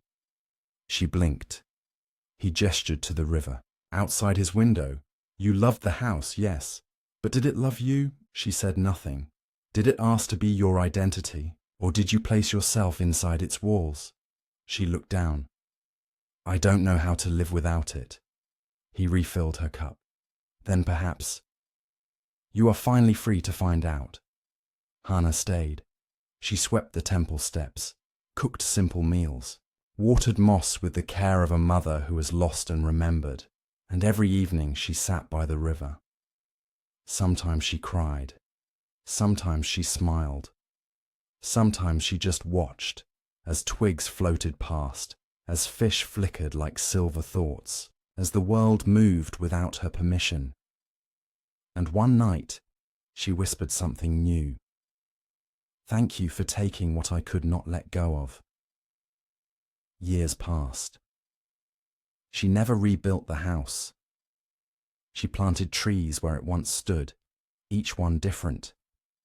Each one bending in the wind, and people would say, "Isn't that where her house used to be?" And others would answer, "No, that's where she became herself." Philosophical reflection. Impermanence is not a concept. It is a reality that floods our lives in moments we cannot predict or prevent. The house that floats away is not just wood and roof. It is everything we cling to for identity. Roles, relationships, places, memories. We believe we cannot live without them. But Zen teaches, non-attachment is not detachment. It is the freedom to remain whole when what we love changes form. As the Buddha said, when we see beyond self, we no longer cling to suffering. Loss is not the end. Sometimes it is the invitation to begin again. Modern psychological insight in grief therapy. There is a moment when a client moves from resistance to surrender, not giving up, but opening up. Hana's clinging to the house was not just nostalgia. It was a survival structure. But when it was taken, she had two choices: collapse into the void or discover what lived beyond it. This is what psychologists call post-loss integration, the process of building new meaning after deep loss.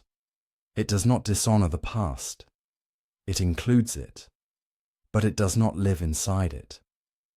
Like Hana, we are invited to ask what remains when what defined me disappears. And in that asking, we often find something deeper than what we lost. Closing. Reflection, practice, and quotation tonight. Before sleep, imagine a house. Your house. Not of wood, but of memory, attachment, identity. Now imagine the river rising, and the house slowly being lifted, not drowned, but released, floating away. You are barefoot on the hill, breathing, not undone, just return to stillness. Repeat gently. What was taken, made space. What was lost, showed me who I am without it. I do not need the house. I am the one who watched it float away. And let this verse from Zen Master Shunryu Suzuki cradle your breath. All of you are perfect just as you are, and you could use a little improvement. You are not your loss. You are the river, the hill, the still one who remains. Let go now. Let the house float. Let sleep carry you. Not to the past, but to what is waiting to be built within. Story 13. The mirror with no dust. There once was a temple deep in the mountains where no path was straight, and no stone was without story. In the heart of the temple stood a single object, a mirror, not ornate, not gilded, just a wide, polished surface framed in old pine. The monks called it the mirror with no dust.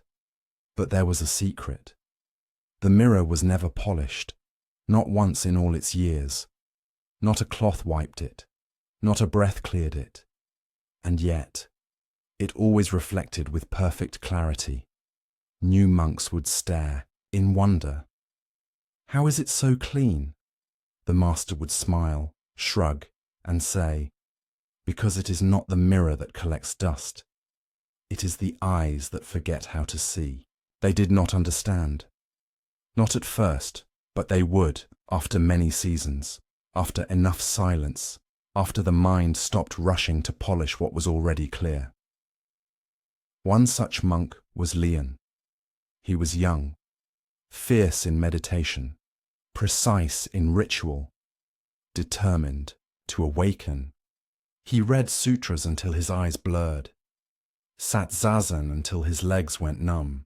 He fasted, chanted, scrubbed floors until they shone like water.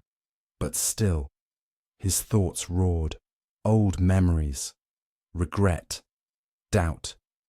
He looked at the mirror daily and saw not peace, but agitation. He saw a furrowed brow, eyes searching, a face trying, too hard to become something else. So one morning, in frustration, he asked the master, "Why is my reflection so cloudy?" The master replied, "Because you keep breathing on the mirror."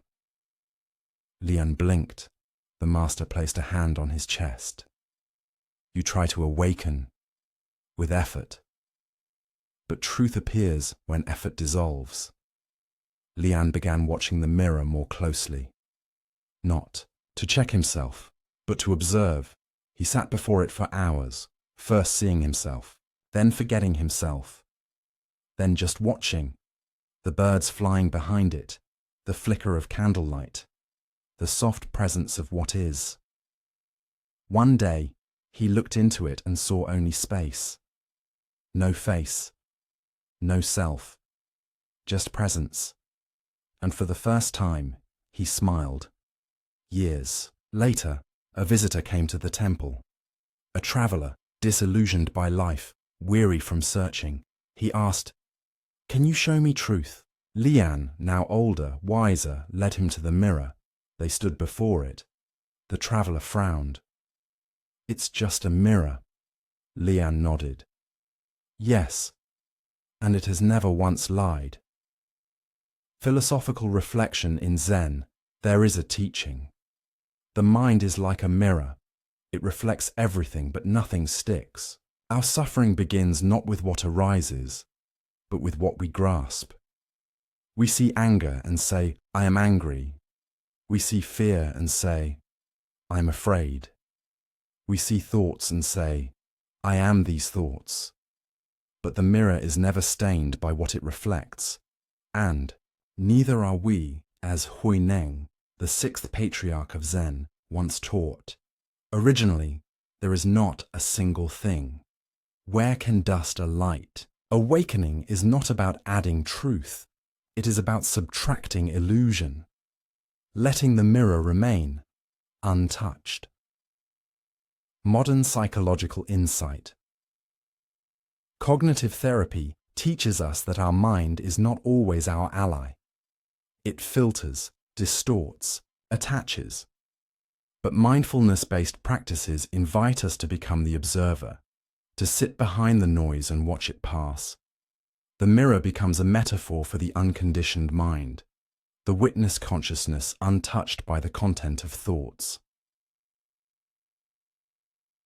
When Lian tried to polish the mirror, he was trying to fix what was never broken.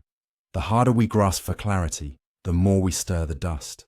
But when we pause, breathe, allow, the water stills, and in its stillness, truth appears.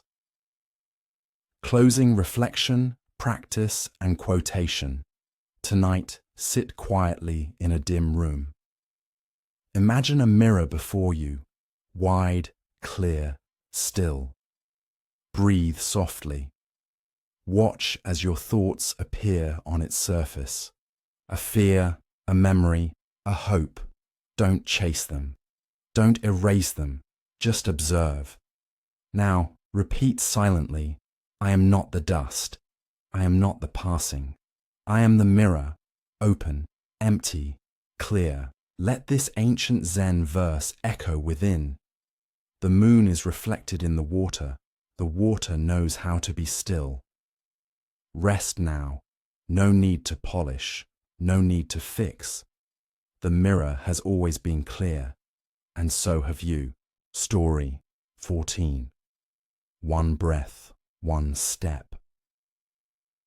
There was a path behind the temple, narrow, uneven, and mostly forgotten. No signs pointed to it. No lanterns lit it. It was neither part of the formal meditation garden, nor marked on any of the temple scrolls. But it was there. carved slowly over time by footsteps that had wandered in grief, in silence, in need. And it was on that path that people often found what they didn't know they were missing, not by arriving, but by walking. This was where Amaya walked.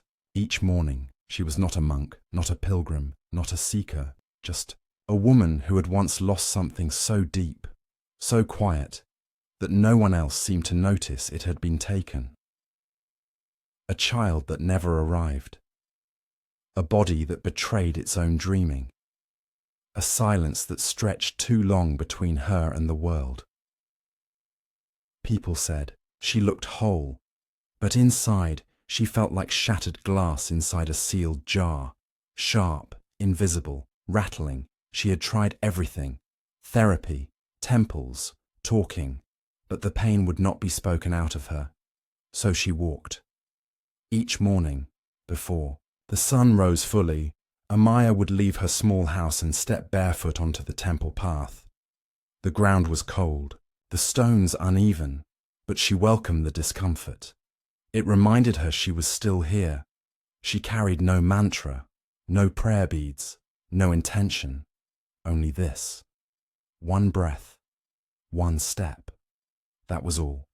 And somehow, it was enough. One day, an old monk named Genjo noticed her.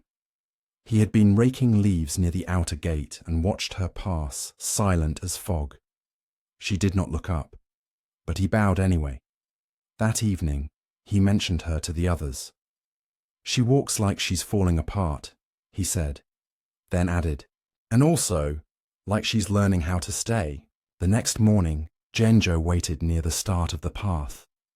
When Amaya arrived, he joined her, not beside her, but a few paces behind. He matched her rhythm. She did not speak, but she allowed him to follow. And so, for the next 7 mornings, they walked, her in silence, him in silence, the forest holding them both. It was not companionship in the usual sense. It was presence. Breath, step, breath, step. On the 8th morning, rain came. Amaya hesitated at the edge of the path. Her pain had begun to feel tender, no longer sharp, but raw, open. She was afraid the rain would undo her, but Genjo appeared beside her, already soaked, already smiling. He bowed and stepped forward. Amaya followed, and the rain became less like sorrow, more like baptism. On the final day of summer, they reached the stone at the end of the path. A single slab, overgrown with moss, where no one had written anything. But everyone had left something. A scarf, a pebble, a folded note. Amaya stood before it, then knelt. She placed her palm on the moss, closed her eyes, and whispered, "I forgive you." She did not say who. Perhaps herself, perhaps life, perhaps no one, perhaps all. Genjo bowed behind her, then spoke for the first time. "The path is not sacred because of where it leads," he said. "It is sacred because you kept walking." Philosophical. Reflection in Zen, there is a practice called kinhin, walking meditation. It is not a race, not a performance, just breath and step. No past, no future, just this foot, this inhale, this moment. The path Amaya walked was not special, but she made it sacred by showing up, again and again, not to reach somewhere, but to remember that her body could move, even through grief. As Thich Nhat Hanh taught, walk as if your feet are kissing the earth, not to escape, but to belong. Modern psychological insight trauma often lives in the body as frozen movement, breath held, muscles tight, patterns looped. One of the simplest, most profound ways to begin healing is to move slowly, with attention. Walking. Meditation is used in many therapeutic settings for grounding, emotion regulation, and nervous system repair. Each step becomes a message. I am here. I am safe now. I can continue.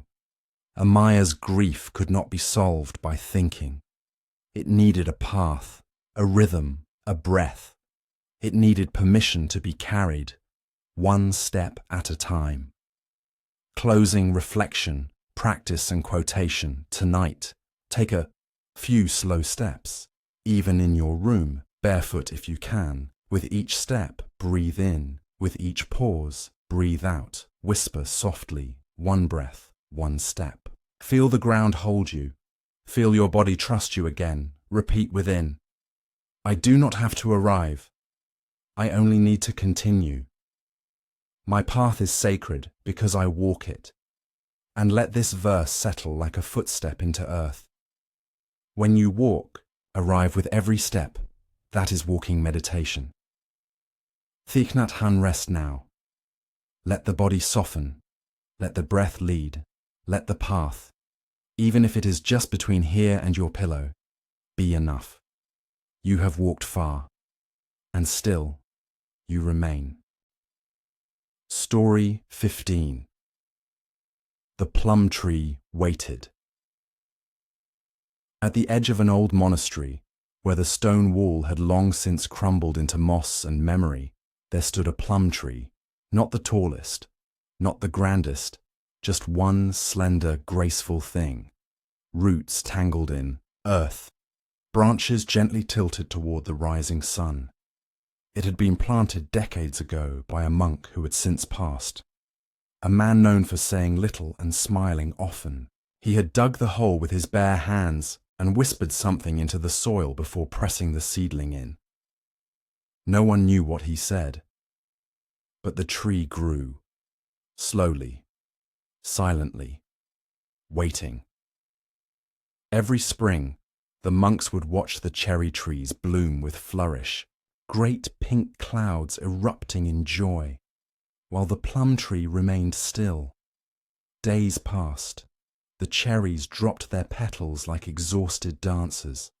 Then, when all had faded, the plum would bloom, quiet white blossoms tinged with gold at the soul, center, fragrant, in a way that asked for nothing. No one celebrated its arrival, but those who noticed never forgot. It did not bloom early. It did not bloom loud, but it always bloomed. When the time was right. Tomo, a young nun in her first year at the monastery, struggled with waiting.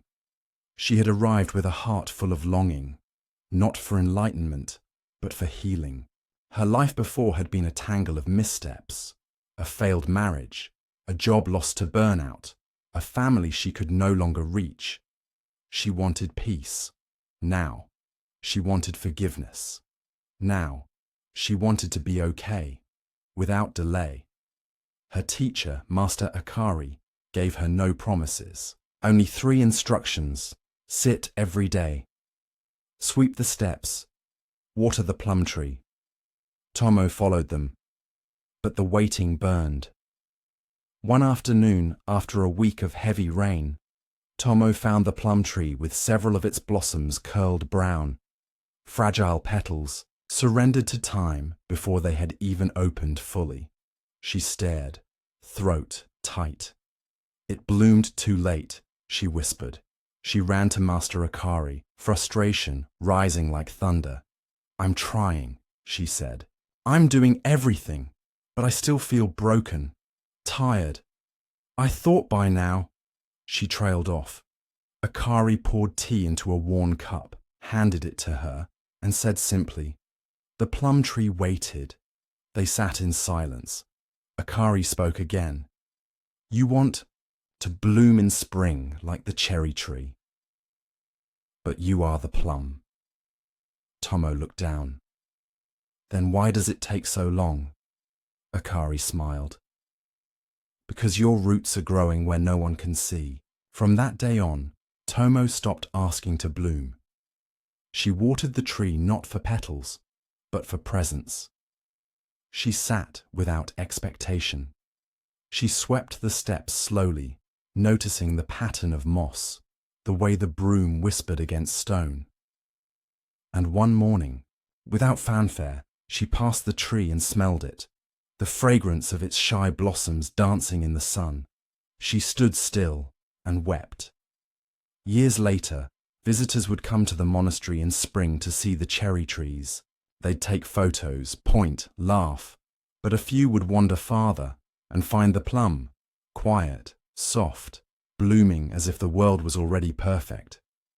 Tomo would smile from the porch and say, "You found the one that waited." Philosophical reflection. Not all blooming is loud. Not all transformation is fast. In Zen, we are invited to abandon urgency, not because it is wrong, but because it clouds what already is. We do not force the flower open. We sit beside it, and, when it's ready, it shows us beauty that cannot be rushed. As the Zen saying goes, sitting quietly, doing nothing, spring comes, and the grass grows by itself. Tomo's journey is the journey of many, wanting healing on a schedule, peace on command. But the plum tree teaches us, wait, water, stay. It is enough. Modern psychological insight in therapy, growth often feels invisible, especially at first. Clients ask, "Why am I not better yet? Why do I still feel this way? When will it stop hurting?" But emotional healing is not linear, it is seasonal, cyclical, rooted.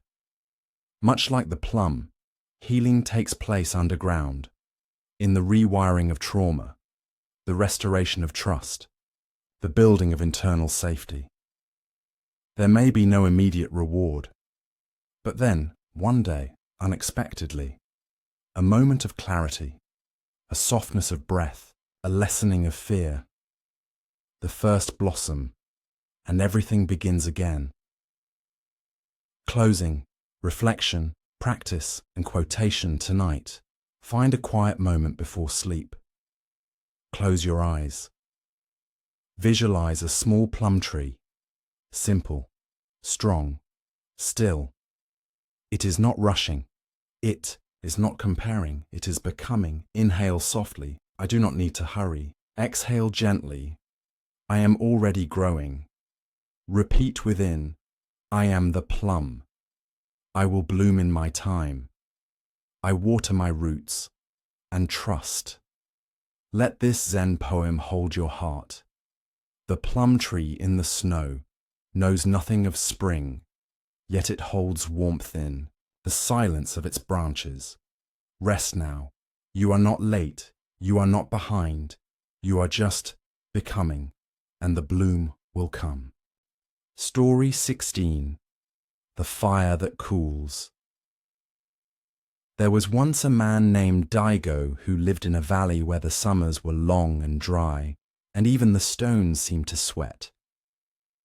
He was known for two things: his skill at forging iron and the anger that lived behind his eyes.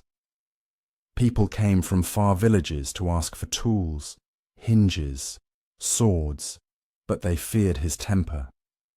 It flared like the fires he worked with, hot, sudden, and always searching for something to consume.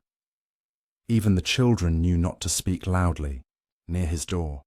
Even the birds avoided his rooftop. And Daigo, for all his strength, lived alone in a house filled with silence and the smell of coal. He had not always been this way. Once he had loved. Once he had been gentle. But long ago, when a fever took his wife and unborn child, something inside him had turned to ash. He did not weep. He did not scream. He simply returned to his forge the next morning and struck iron with a rage that never cooled. People praised his work. It was precise, powerful, enduring. But no one praised his presence, not even Dago himself. One autumn, an old monk named Ray came to him with a broken bell. It was cracked across the base, a gift from his temple weathered by time. "I heard you can mend metal," Ray said, eyes kind. Dago grunted. "I can. Then I ask you to mend this." Dago examined the bell. "It will never ring the same." Ray nodded. "Perhaps, but I'm not asking it to sound like before. I'm asking it to be whole again." Something in those words unsettled Dago, but he took the bell and promised nothing. The days that followed were strange. Every time Dago placed the bell in the fire, the crack seemed to resist. It hissed, warped, refused to yield. He adjusted his tools, changed the temperature, blamed the alloy. Nothing worked. After the third attempt, he slammed his hammer down and cursed the sky. Ray, who had returned to observe, stood silently by the doorway. "You're trying to fix it with force," he said. Dago snapped, "It's metal. It doesn't respond to kindness." Ray stepped forward and touched the bell, gently, reverently. "Perhaps it is not the bell that is resisting. Perhaps it is the fire." Dago scoffed. "You think I don't know fire?" "I think you know how to burn," Ray said softly, "but not how to warm." That night, Dago sat alone by the dying embers. His hands trembled, not with rage, but with the fatigue of carrying rage for too long. He reached toward the bell, ran his thumb along the crack, and for the first time he did not see failure. He saw fracture and the longing beneath it. The next morning, he lit the forge with less coal, lowered the heat, held the bell not with tongs, but with cloth. He whispered as he worked, not words, but breath, slow and steady. And slowly, the crack began to close. Not erased, but sealed, welded with intention, not aggression. And when the bell finally rang again, soft, low, different, Dago wept, not loudly, not brokenly, but with a heat that cooled as it left him. Ray bowed. Dago asked, voice low, "Why did it work this time?" Ray smiled. "Because you forgave the fire." From that day on, Dago changed, not into someone else, but into someone gentler with himself. He still forged iron, but now, between strikes, he breathed. Sometimes, he even sang. And when people asked what changed, he would simply say, "I used to carry fire in my fists. Now I carry it in my chest." And he would add, with a quiet smile, "It warms me now." Philosophical reflection. Anger is often misunderstood in spiritual circles. We are taught to suppress it, reject it, fear it. But Zen invites a different path, not of control, but of curiosity. Fire, like anger, can destroy. But it can also illuminate, purify, warm, transform. It is not the fire itself, but how we hold it. As Thich Nhat Hanh taught, breathing in, I calm my body. Breathing out, I smile. Dwelling in the present moment, I know this is a wonderful moment. Dago did not lose his fire. He befriended it. And in doing so, found peace not in absence of heat, but in its right place. Modern psychological insight in therapy, anger is often seen as a secondary emotion, a shield for deeper pain, grief, shame, helplessness. Dago's rage was not rootless. It was grief in armor.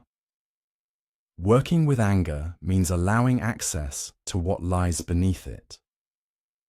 Ray offered Dago what psychologists call co-regulation, a calm presence that invites the nervous system to soften. Through relational repair and embodied presence, even the hottest emotions begin to cool. The forge is not the enemy. It's how we use the flame that matters.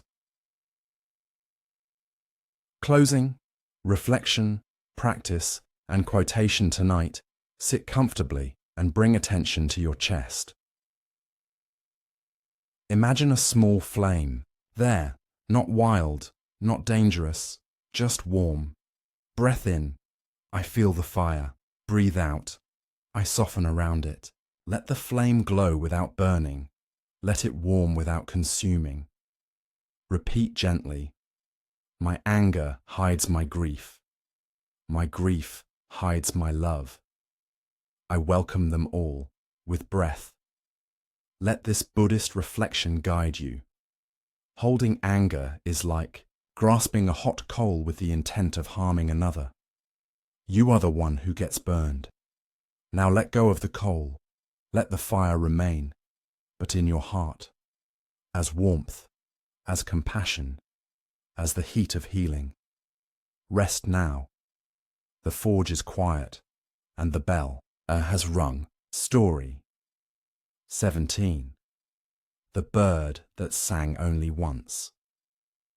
In a valley where the morning mist stayed longer than usual, where rivers curved like soft handwriting across the earth, there was a village that had no clocks. Time there was told not by bells, but by birds. Each season had its own song, the warbler for spring, the swallow for summer, the owl for winter nights. But there was one bird no one could name, because it only sang once, and never again. It was first heard by an old woman named Mahāyāna. She lived on the edge of the rice fields, in a small house filled with paper scrolls and quiet memories. Her hair had long since turned white. Her body moved slower than her mind, and her heart had begun to loosen its hold on this world. Each morning, she would sit by the window, sip barley tea, and listen. She had heard every sound this valley made, except this one. One morning, just as the sun stretched its first golden fingers across the mountaintops, she heard it. A single, pure note, high, clear, trembling slightly, like glass being kissed by wind. It did not repeat. It did. Not echo, it simply was. She looked around, but saw nothing. No wings, no shadow, only the afterglow of sound, like incense fading into air. She smiled and said aloud to no one, "There you are." The villagers were curious. They came and asked, "What did it sound like?" Mahāyāna only shook her head. It sounded like now. They asked, "Will it sing again?" She sipped her tea. "I hope not." They didn't understand, but she wasn't speaking to be understood. She was simply remembering. Later that week, a young boy named Sota sat by her porch. He had lost his dog the month before. It had been his best friend, his only friend. He hadn't cried in front of anyone, but his eyes still carried the weight of it. Mahāyāna handed him a rice ball. They ate in silence. Then he whispered, "Why does everything good go away?" She paused, looked at the sky, then said, "Because if it stayed, we would stop listening." She told him the story of the bird, not to explain it, but to offer it. He frowned. "Only once? That's not fair." "No," she said gently. "It's not fair. It's real." He looked at his hands. Then, very quietly, asked, "If it came back, would it still be special?" Mahāyāna smiled. "You wouldn't hear it the same way." From that day on, the villagers began calling it the once bird. Some waited for it each morning, hoping to be chosen. Others dismissed it as legend.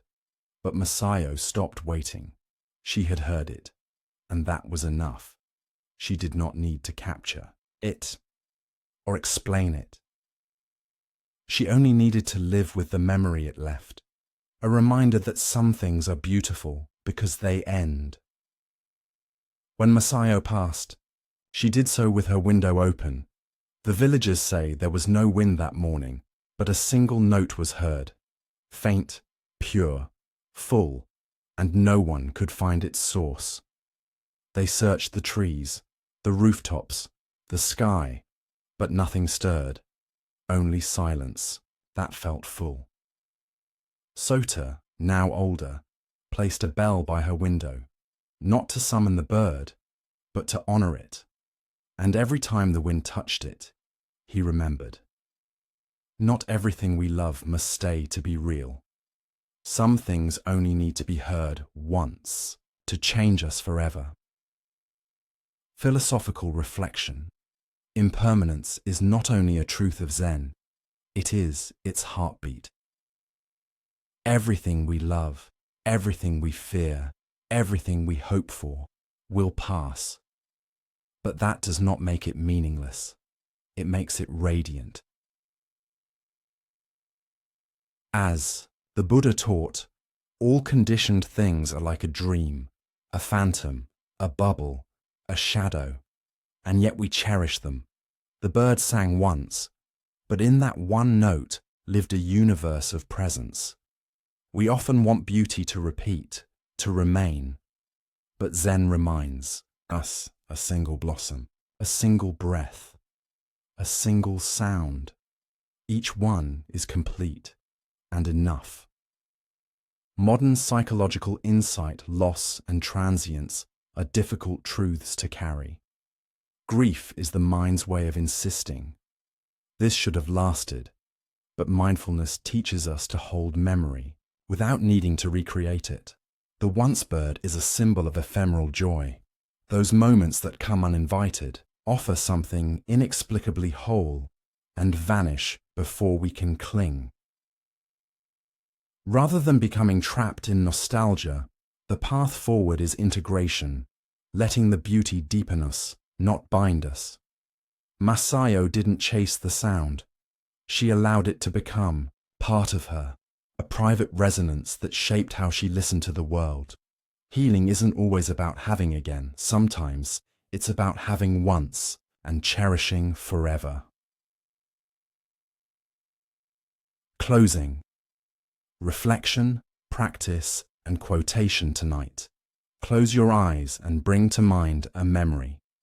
Not one filled with pain, one filled with something fleeting, but beautiful. A moment of laughter, the look in someone's eyes, sunset, a touch, a breath. Now breathe in. I heard it. Breathe out. That was enough. Repeat slowly. What was brief still belongs to me. What was real does not need to return. I do not need to hold it. I only need to honor it, and let these words guide your sleep. A moment's insight is sometimes worth a life's experience. Oliver Wendell Holmes.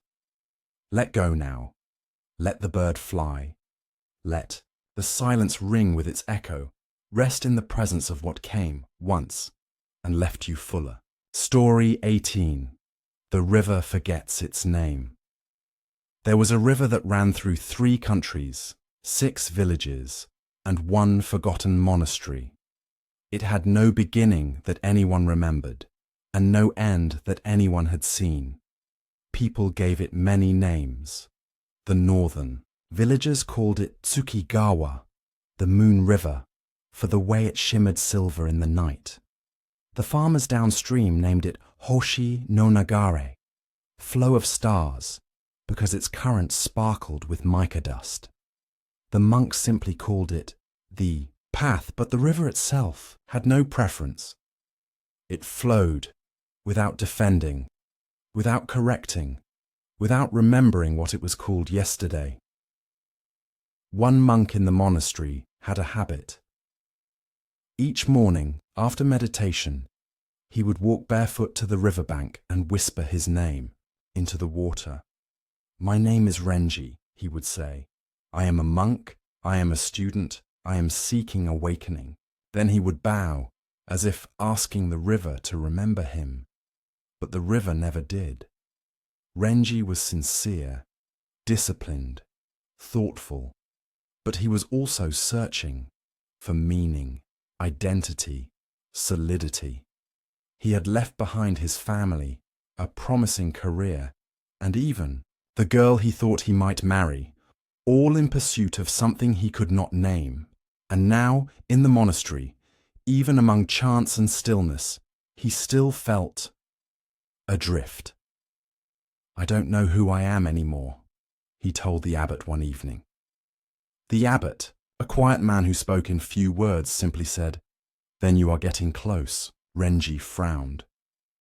"I feel lost." The abbot smiled. "No, you feel what was never yours slipping away." Then he said, "Tomorrow, go to the river, but do not speak your name."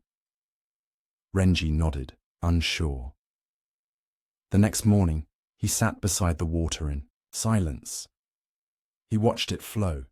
He listened to the sounds, soft gurgles, birds in the distance, the wind threading through reeds.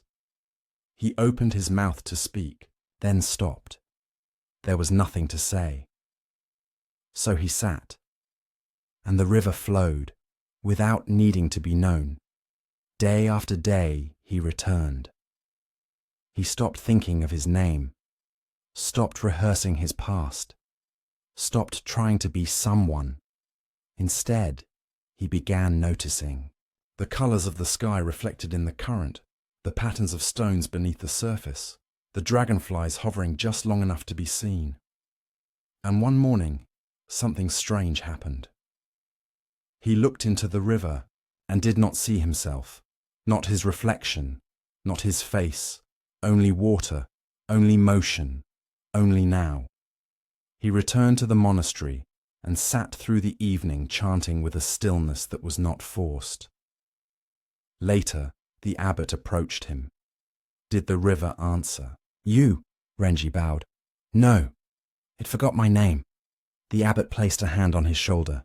"Then you have remembered who you are." From then on, Renji walked without announcing himself. He cooked without needing praise. He listened without preparing replies. And when the younger monks asked him what he had learned from the river, he would say, "I have forgotten everything that mattered too much." Years later, when the abbot passed, Renji was asked to take his place. He declined. Instead, he walked downstream. When asked where he was going, he simply smiled, to follow the river, until even that answer dissolves. Philosophical reflection: in Zen, identity is seen not as a possession, but as a veil.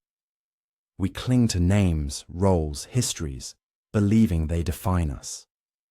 But true liberation comes when we loosen our grip on who we think we are and allow ourselves to become what is here. As Zen Master Dogen wrote, "To study the Buddha way is to study the self. To study the self is to forget the self. To forget the self is to be awakened by all things." Renji did not lose himself. He stepped out of the mirror and into the river. Modern psychological insight. Modern psychology calls it ego dissolution, a moment where the boundaries of self soften, often experienced in meditation, deep flow, or spiritual awakening. It's not annihilation, it's expansion. When we stop narrating ourselves with "I am this" or "I am not that," we begin to rest in being, present, spacious, unburdened. Renji's transformation mirrors this. His identity was too tight, too fixed. The river, constant motion, no attachment, mirrored what the mind resists. You are not a fixed self. You are a process, a verb, a becoming. And that is freedom. Closing reflection, practice, and quotation tonight. Imagine a river, clear, endless, moving. Sit beside it in your mind. Place your name in the water. Gently. Watch it drift away. Breathe in. I am not my name. Breathe out. I am not my past. Repeat softly. I am not what I remember. I am not what others call me. I am the flowing presence beneath all labels. And let this Zen verse ripple through you. No beginning, no end. No name, no form. Just this. Just now. Just flow. Rest now. You do not need to be anyone tonight. You only need to be. The river remembers and forgets and carries you home. Story 19. 1,000 petals fall. In a village where spring arrived like a prayer and left like a sigh, there was a tradition that had no written origin. When someone died, the villagers gathered 1,000 flower petals, not bouquets, not wreaths, just petals. One for each breath the departed would no longer take in this world. The petals were placed in a bowl of water. Then, at dawn, they were scattered into the river. No speeches, no drums, only the silence of presence and the sound of letting go. When old Midori passed, the villagers prepared the ritual as they always had. She had been the midwife of the village, the first to hold many of them when they entered this life. Her hands had welcomed dozens of births, but when she left, she asked for no fanfare. Only petals, and one person to carry them. The villagers chose Emi, a young woman Midori had delivered herself, now grown and newly grieving her own miscarriage. I can't, Emi whispered when they asked her, but the elder only said, then you must. The night before the ritual, Emi sat beside the bowl of petals. They were not all perfect. Some were bruised at the edges, some curled, some barely clung to colour, and yet together they were beautiful, like a memory made of light and pain. She reached into the bowl and gently stirred them. The water shimmered, and so did her eyes. At dawn, she carried the bowl to the river. The villagers stood behind her in silence, not watching, but witnessing. Emi knelt at the water's edge. The river moved slowly, like breath slowed by morning. She looked down at the petals, then up at the sky. Thank you, she whispered, and released them. They floated, spun, danced, dispersed. Some caught in reeds, others carried far. A few sank immediately, but all let go. All became part of the flow. Emi stayed long after the others left. She watched until the last petal vanished, not because she was waiting, but because she had nothing left to hold, only space, only ache, only grace. That night she dreamt of Midori's hands, warm, steady, holding her not as a child, but as she was now. In the dream, Midori did not speak. She only opened her palm, and a petal lifted from it into the wind. The next morning, Emi did not weep. She swept the temple steps. She brewed tea. She looked at the trees and noticed their gentle shedding, blossoms falling with no resistance, and she whispered, "Yes, I understand." Years later, she would become the one called to carry the bowl, not because she asked, but because her presence had become a kind of silence, strong, spacious, soft. And when petals were placed into water, she no longer saw loss. She saw love. In its final, most honest form, letting go. Philosophical reflection. Grief is not an enemy. It is a companion that walks beside us after something precious has passed. Zen does not rush to heal grief.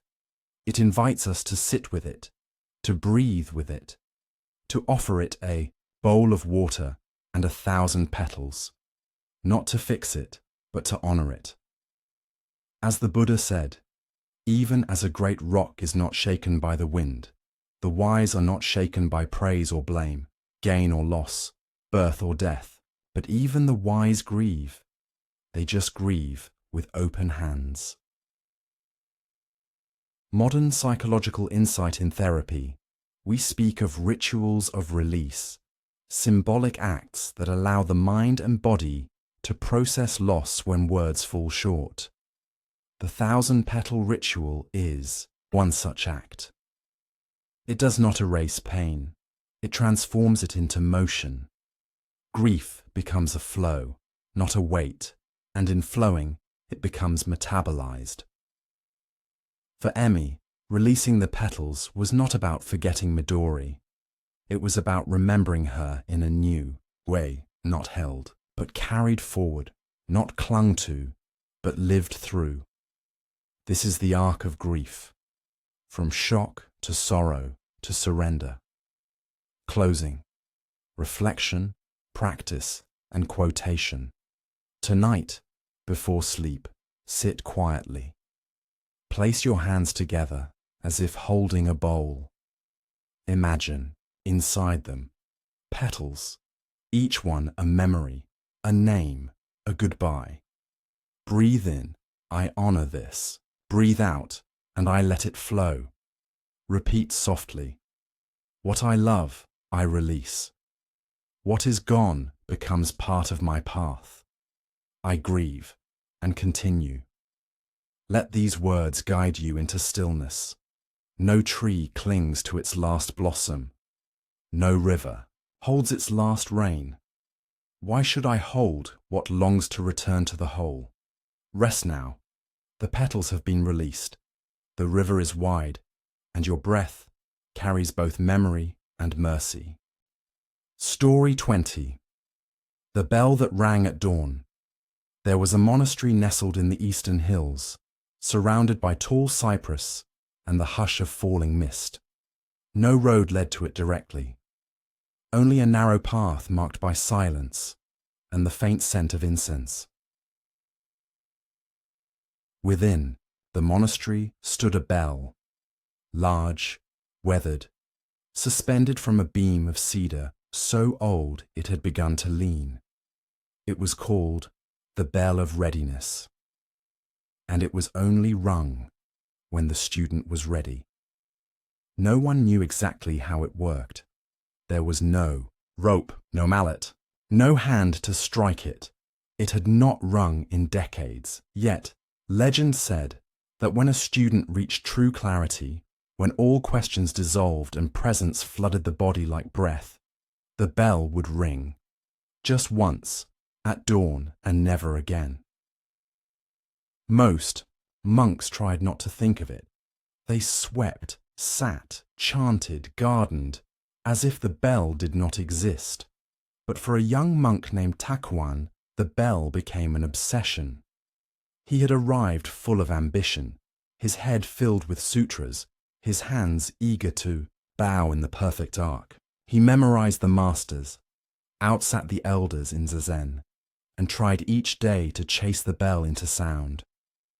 He waited at dawn, staring at it. He stared during work, imagining it. He sat longer than his knees could bear, eyes closed, breath measured, willing stillness to arrive. But the bell did not ring. Not for him, not for anyone. And in that silence, frustration grew like weeds. One evening, the old abbot found Takuan staring at the bell after evening prayers. "You want it to ring?" the abbot said. Takuan bowed, embarrassed. "Yes, master." "Why?" Takuan hesitated. "Because it means I'm ready." The abbot chuckled. "No, child. If you were ready, you would not need the bell to tell you." He paused. "And besides, it is not the bell that rings. It is you." Takuan did not understand, but he stopped waiting by the bell. Instead, he began tending the garden more slowly. He shared warm rice with the others, without rushing. He began rising before dawn, not to wait, but to listen to the birds return. He started to forget the sound of ambition and remember the sound of water boiling, wind moving, breath entering and leaving like a tide. He stopped chasing stillness and started walking beside it. Then one morning, long after he had stopped watching for it, the bell rang, just once, soft, clear, as if it had been waiting too, not for silence, but for surrender. The other monks stirred, looked to one another, but no one moved. Only Takuan wept, not with pride, not with excitement, but with recognition of something that had always been here. He bowed deeply and continued his morning as usual, fetching wood, tending fire, sweeping stone. The bell did not need a response. It had only needed a moment. From that day, he stopped calling himself a student, not because he had arrived, but because he had forgotten where he was trying to go. Years later, the bell would ring again. Not for Takuan, but for another, a woman who had carried grief like a second skin and found peace beneath a cypress tree. When asked what it meant, Takuan only smiled and said, "It means she remembered who she was before she needed to prove it." Philosophical reflection. In Zen there is no goal, only the gradual stripping away of all that obscures the truth already within us. The bell is not a reward, it is a mirror. It rings when striving falls away. When effort gives way to presence, as Zen master Seung San once taught, don't check, just do it. Takuan's awakening came not from more discipline, but from less resistance, not from trying to be ready, but from remembering he already was. Modern psychological insight in trauma-informed mindfulness. There's a moment when healing shifts from doing to being. Many clients chase healing like a destination. When I finally fix this, I'll be okay. But wholeness isn't earned, it's remembered. Therapists often see a quiet shift. When a person stops rehearsing who they're supposed to be and starts resting in who they already are. That's the bell. A moment of deep integration, not loud, not sudden, but unmistakably real. The nervous system relaxes, the breath deepens, the identity loosens, and something soft but true rings within. Closing. Reflection, practice, and quotation. Tonight, imagine a large bell in a quiet field. It does not need to ring. It does not need to be noticed. It is already complete. Now sit in your own stillness. No goal, no need to awaken, only breath, only being. Inhale. There is nowhere to go. Exhale. I am already here. Repeat gently. The bell rings when I stop waiting. I do not need proof. I only need presence. Wholeness does not arrive. It reveals. Let this Zen poem echo within you. Though the temple bell stops, the E sound keeps coming out of the flowers. Rest now. There is nothing to become. There is only now and you, exactly as you are. Story 21. The one who never arrived. He was known by many names, the traveller, the seeker, the wayfarer, but none of them stayed with him long, because he never stayed long himself. Each village he entered, he asked the same question. Is this the place? And each time someone would answer, kindly, hopefully, perhaps, rest a while. But by morning, he was gone, not rudely, not suddenly, simply gone, drawn onward by something he could not name. No one knew where he was, going. Least of all, him. He carried no map, no letter, No final destination. Only a pouch of tea leaves, a notebook with few words, and the quiet ache of arrival that never arrived. When asked what he was seeking, he would smile softly. Peace, he would say. Truth. Somewhere I can be. But the road never ended. The next horizon always called. And so he kept walking. One spring, after the rivers thawed and plum blossoms returned, he arrived at a monastery set into the side of a hill. So quiet, it felt like a place. Forgotten by time, he was older now, his steps slower, his shoulders tired. The gate was open. He paused, but this time, instead of entering, he sat just outside and waited. A monk named Riku noticed him from the garden. He brought tea in silence. They sat together side by side. After a long while, the traveller said, "I've walked so far. I've visited temples and cities. I've read books and sat in silence. I've climbed mountains and crossed deserts. But I still feel like I haven't arrived." Riku sipped his tea, then replied, "Perhaps that's because you've mistaken arrival for rest." The traveller blinked. Riku continued, "You arrive every time you sit fully where you are." That night, for the first time in years, the traveller stayed. He swept the courtyard. He helped carry buckets of water. He slept under the roof without waiting for dreams to reveal his next move. And in the morning, he did not leave. He stayed another day, and then another, until staying was no longer a decision, but a presence. One afternoon, while watching sunlight pass through steam rising from a pot, he whispered, "I never needed to arrive. I only needed to stop leaving." Riku smiled and answered, "Then you have always been here." The traveller never left again. Not because he found the final place, but because he realized there never was one. Only breath, only ground beneath his feet, only this moment unfolding like tea leaves in warm water. Philosophical reflection. The illusion of arrival is a deep thread in spiritual life. We think there is a final destination, a perfect peace, a permanent clarity, a there that will finally make sense of all this. But Zen tells us otherwise. There is no destination, only this. As the old saying goes, before enlightenment, chop wood, carry water. After enlightenment, chop wood, carry water. The traveller's freedom came not from reaching somewhere, but from realizing he had never truly stopped to be where he already was. The path is not something we walk.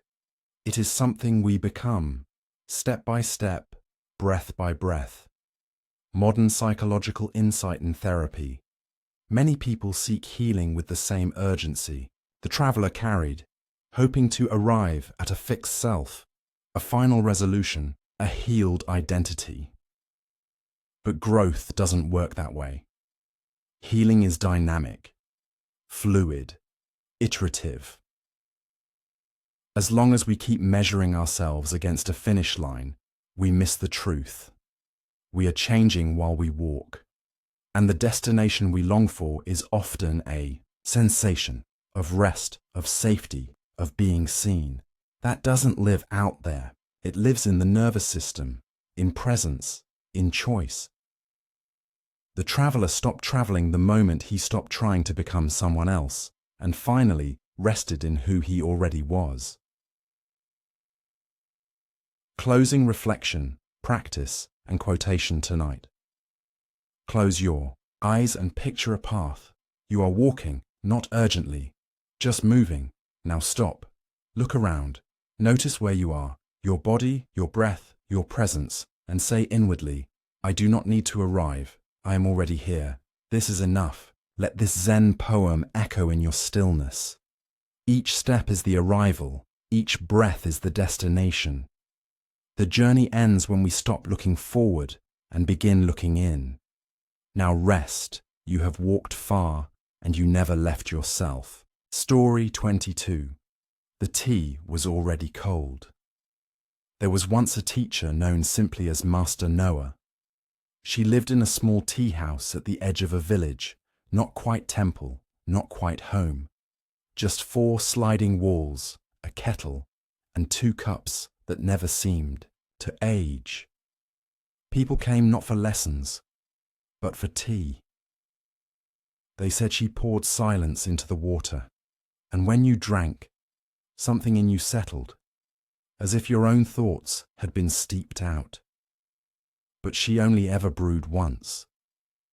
And if you didn't drink, while the tea was warm, she would pour it out. One morning, a young scholar arrived. His name was Hero. He had studied the suttas, debated the Dharma, translated texts from Sanskrit into verse. His voice carried certainty, and his eyes scanned everything as if looking for hidden meaning. He had heard of Master Noah, and he came seeking insight. She greeted him without words, only a bow. He bowed in return, stiffly. She gestured for him to sit and began boiling the water. As she moved, slow, deliberate, Hero waited, but not patiently. He looked around the room, then at the floor, then at the scroll on the wall, which read, "Hot tea cannot be rewarmed." He frowned. "Is that a proverb?" he asked. Master Noah smiled, but said nothing. She poured the tea into 2 cups, placed one in front of him, and then sat across without touching hers. The steam curled between them like breath. Hero stared at the cup. He cleared his throat. Read that emptiness is form and form is emptiness, he said. I'd like your interpretation. Master Noah looked at the cup, then at him, but said nothing. Hero continued. He asked about karma, rebirth, the illusion of self, quoted Nagarjuna, referenced the Heart Sutra, spoke of non-duality and dependent. Origination. His tea sat untouched. So did hers. The steam began to fade. Finally, he paused, realized she had not spoken once. Do you not answer questions? She smiled gently. Only when they are warm. He blinked. What do you mean? She looked at his cup. The tea, she said softly, was hot when you arrived. He followed her gaze. The tea was now cold, still full, still there, but different. She added, the mind is the same. A silence bloomed between them. Not heavy, just honest. Hero looked down. Then, slowly, he lifted the cup and sipped. It was bitter, not because of the leaves, but because of the moment missed. He bowed, deeper this time, and said nothing more. He left, before sunset, and never returned. But those who knew him later said he walked differently, slower, softer, as if trying not to step past what was already happening. Philosophical reflection. Zen is not complicated. It does not live in theory. It lives in timing, in warmth, in the space between offering and receiving. Master Noah's lesson was not about tea. It was about presence. The truth is that life, like tea, has a temperature. Moments come warm, with feeling, openness, invitation. And if we don't meet them, they cool. They don't disappear, but they change. And sometimes, the only way to honor what was missed is to feel its absence, as Zen Master Ikkyu once said, drink your tea slowly and reverently, as if it is the axis in which the world turns, slowly, evenly, without rushing toward the future. There is no Dharma deeper than a warm cup of tea, received in time. Modern psychological insight in therapy We often speak of emotional availability, the readiness to be with another or with ourselves in a way that is present, attuned, open. Missed moments in childhood, relationships, or even within our own solitude can lead to what psychology calls delayed affect, where we understand but do not feel. Like Hero, we intellectualize. We talk around emotion. We miss the tea while it's hot. The healing comes when we slow down, notice what's offered, and sip. Not with the mind, but with the body. Mindfulness is not about observation alone. It is about timely receiving. Closing. Reflection, practice and quotation tonight. Before sleep, prepare a warm cup of something, tea, water, or simply breath. Hold it, feel the temperature, and as you drink, notice, are you here? Are you receiving? Are you warm? Now repeat inwardly, I will not miss what is here. I drink the moment while it is warm. Presence is my only arrival, and let this short Zen verse cradle your rest. The tea is bitter, the cup is cracked, but in my still hands, it is perfect. Now close your eyes. Let go of all questions. Let the tea cool. Let the silence remain. And tomorrow, when the cup is full again, drink it while it's warm. Story 23. No roof, no rain. There was a man who lived without a roof. He had once had one, tall, tiled, strong, built with care by his own hands. For many years, he repaired it, patched leaks, replaced broken tiles, reinforced its beams. It kept him dry. It kept him safe. But one summer, a storm came that did not end. The wind howled like grief. The rain fell with the weight of unspoken memories. The lightning struck not just trees, but truths long hidden. And in the middle of the night, the roof gave in. Not slowly, but all at once. It collapsed like an old promise. And when the sky opened, above him, the man did not scream. He just sat and let it fall. The next morning, his neighbors offered to help him rebuild. They brought tools, blueprints, good intentions, but he politely refused.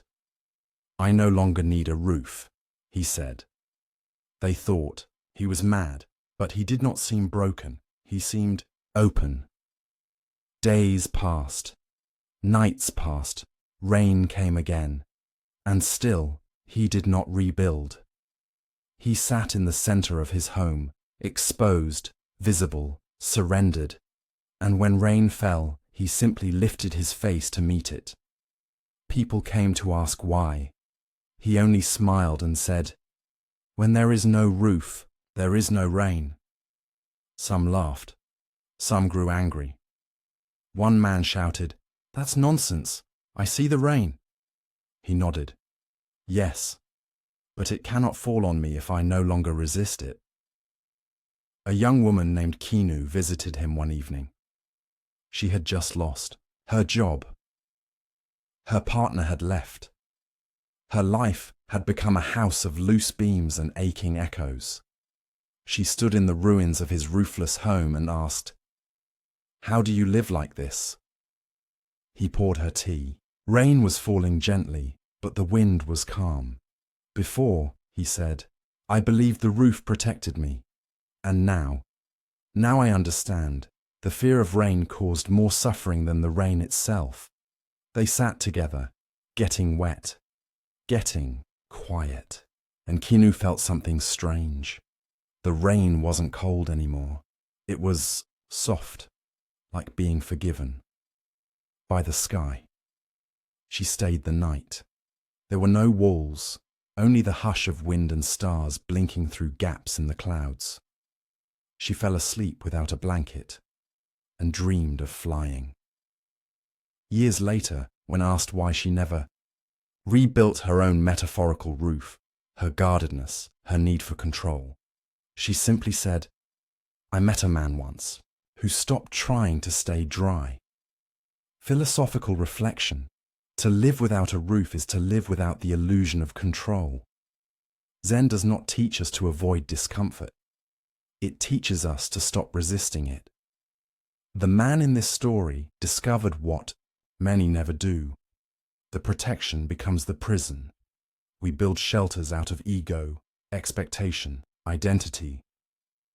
But eventually life storms in, and if we cling to the roof, we collapse with it. But if we let it fall, with grace, with breath, we discover something profound. The rain is not the enemy, it is only water. As Dogen wrote, to study the self is to forget the self. To forget the self is to be awakened by all things. And sometimes awakening comes when the roof falls and nothing needs to be rebuilt. Modern psychological insight in trauma and grief work, the concept of radical acceptance is transformative. It is not resignation, it is not passivity. It is the willingness to feel reality as it is, without defense. Thus, man without a roof embodied this. He did not avoid pain, he stopped struggling with it. Research shows that suffering intensifies when we resist what is already happening. But when we soften into sensation, story, or sadness, our nervous system shifts. The rain still falls, but it passes through us, not into us. Kinu's transformation wasn't caused by advice. It came from co-regulation, being in the presence of someone who had made peace with what she feared most. In the absence of walls, she found space, and in space, safety. Closing. Reflection, practice, and quotation tonight. Close your eyes and imagine the roof above you, gently dissolving. Not violently, but slowly, like morning mist. Feel the sky open. Let a few drops of rain fall, not harsh, but honest, and repeat within, I do not need to protect myself from this. I let the rain fall through me, without resistance. There is no harm, and hear this Zen echo as you drift. When the mind makes no distinctions, all things are as they are, as clear and as vast as the sky itself. Now breathe. Let the rain come. Let the roof go. Let the wind pass. You are not broken. You are unroofed, and beneath that openness, you are finally dry. Story 24. The thread of breath. In a hospice tucked between the rice fields and the temple hills, there was a room no one hurried past. It was called the breathing room, not because it was filled with machines, but because that was where the very last breaths of life were taken. Families came with flowers, nurses came with warmth, but the monks came with silence. And a small bell they never rang. In that room lay an old man named Hiko. He had once been a carpenter, shaping beams that still held up village roofs. His hands were large, his shoulders broad, his words few. Now he could no longer lift a chisel. His voice had faded to a whisper, but one thing remained with him. His breath, slow, ragged, still his. A young monk named Soma was assigned to sit with him. It was part of the training, to witness death, not from a distance, but from within the space of it. Soma was nervous. He had memorized chants, sutras, teachings, but none of them felt useful in this quiet. He sat beside the bed, unsure, and watched Hiko breathe. In, out, in, out. Is he afraid? Soma whispered to the nurse. She shook her head. He's watching it. Watching what? His own breath. Soma began doing the same. He followed the man's breath with his own, matched it, listened to it, held space for it. And slowly, something strange began to happen. The fear in his chest softened. The questions dissolved. There was no past, no achievement, no becoming, only this thread, breath moving through the eye of a moment. On the third night, Hiko spoke. His voice was fragile but clear. "Do you know," he said, "that the breath isn't mine?" Soma leaned in. "It was never mine," the old man continued. "Just something I borrowed, for a while." Then he smiled. "And now I will return it." Just before dawn, Hiko took one last inhale and did not exhale. The room did not cry. It bowed. Soma sat beside him for another hour, listening not for breath, but for the silence it left behind. He later wrote in his journal, "He didn't die. He dissolved into the breath he had always been." From that day on, Soma began teaching differently. He didn't speak of stages or attainments. He simply placed a hand on his heart and said, "Breathe, while you can feel it. Breathe, until you forget it's yours, and when it leaves, bow." Philosophical reflection. The breath is not just a bodily function in Buddhism, it is a sacred tether, the bridge between form and formlessness. We are born into breath. We die out of breath, and in between, we mistake it for ours. But it never belonged to us. It moves through us like wind through grass, shaping, singing, passing. To breathe with awareness is to return to the present. To die with awareness is to return to the whole. As the Buddha said, "Mindful of the body in the body, mindful of the breath in the breath. This is the path to peace." Hiko did not resist death. He exhaled into it, like closing a gate behind you with reverence. Modern psychological insight end-of-life care today emphasizes conscious dying, a process of presence, emotional completion, and embodied farewell. Hiko's final breath was not a failure, it was a release. Many traditions now incorporate breath-based practices in hospice settings, helping patients and their loved ones let go with grace. Soma's transformation echoes a shift from performance to presence.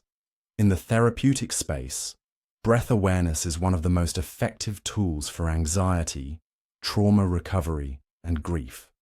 Why? Because breath reminds us that everything we need is already here, and nothing we cling to can stay. Breath comes, breath goes, and so do we. Closing reflection, practice, and quotation. Tonight, sit quietly. Place one hand over your heart, one hand over your belly. Feel your breath. No need to change it.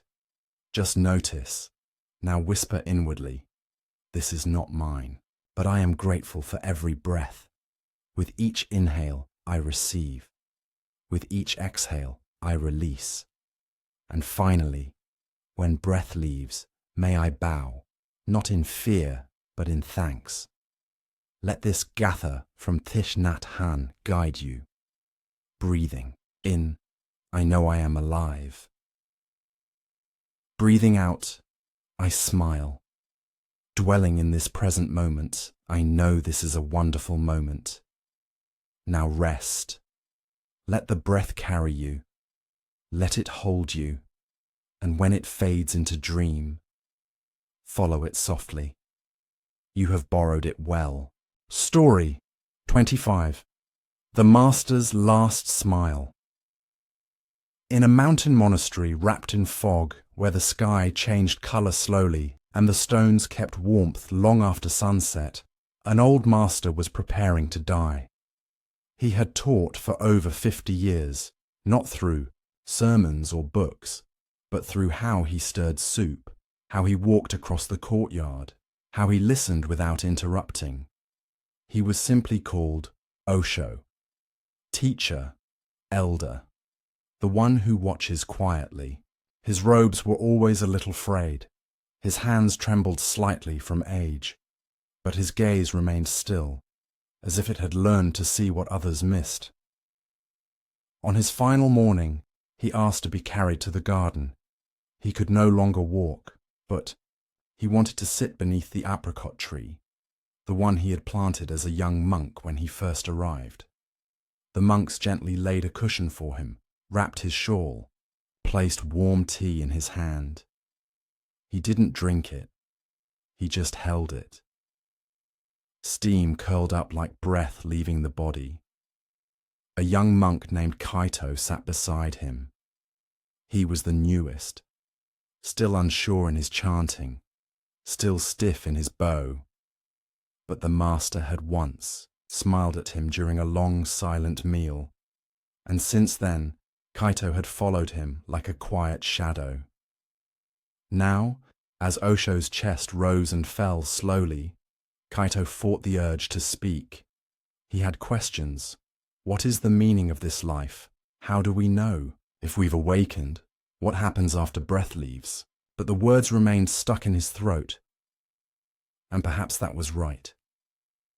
Because the master opened his eyes, briefly, and looked at Kaito. No words, just a gaze. Then, the smallest smile, soft, complete. And then, stillness. The master's final. Teaching was not a phrase, it was a presence, a smile that said, "You don't need more," a smile that said, "I am not leaving," a smile that said, "Now, it's your turn." The monks wept that night, but quietly. They did not chant long sutras. They placed his body beneath the apricot tree, no shrine, no grave, only roots that would drink his memory, and when spring came, the apricots grew sweeter than ever before. Kaito became the new attendant, not the master, just someone who brewed tea and noticed things. One day, a visitor asked him, "What was your master's last teaching?" Kaito smiled, the same small smile, and answered, "He left nothing behind, which means he left everything." Philosophical reflection, Zen transmission does not always come through words. It comes through breath, gesture, silence, and sometimes a smile.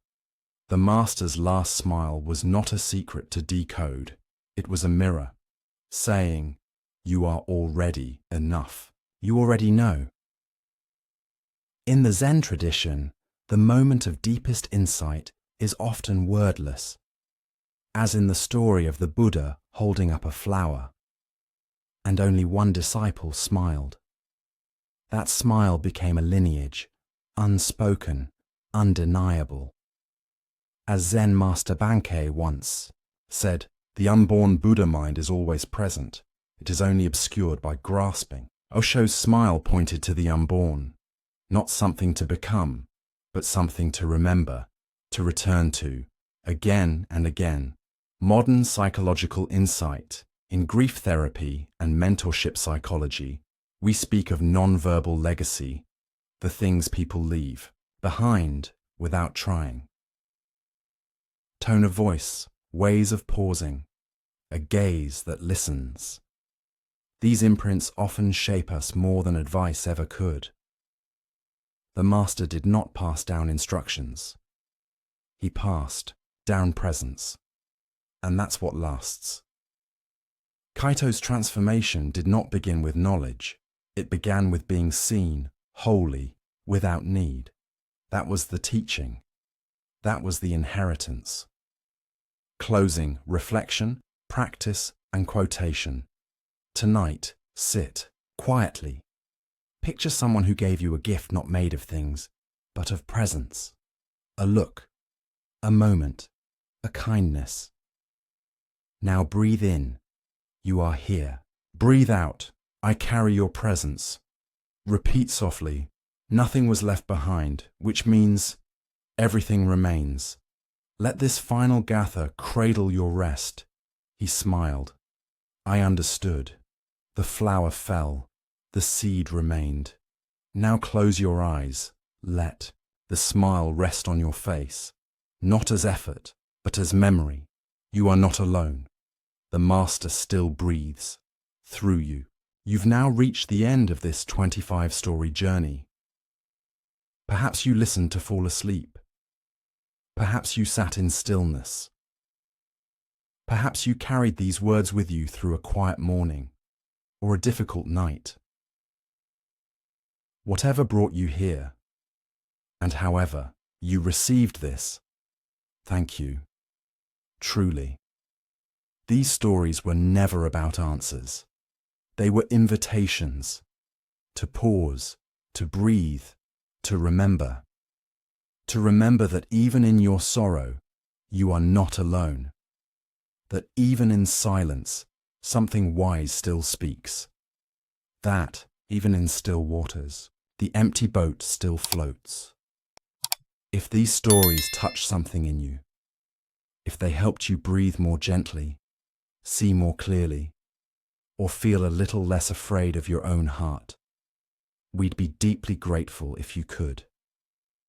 Share your reflections in the comments. Let us know what story stayed with you. Leave a rating, a like, or even a simple word.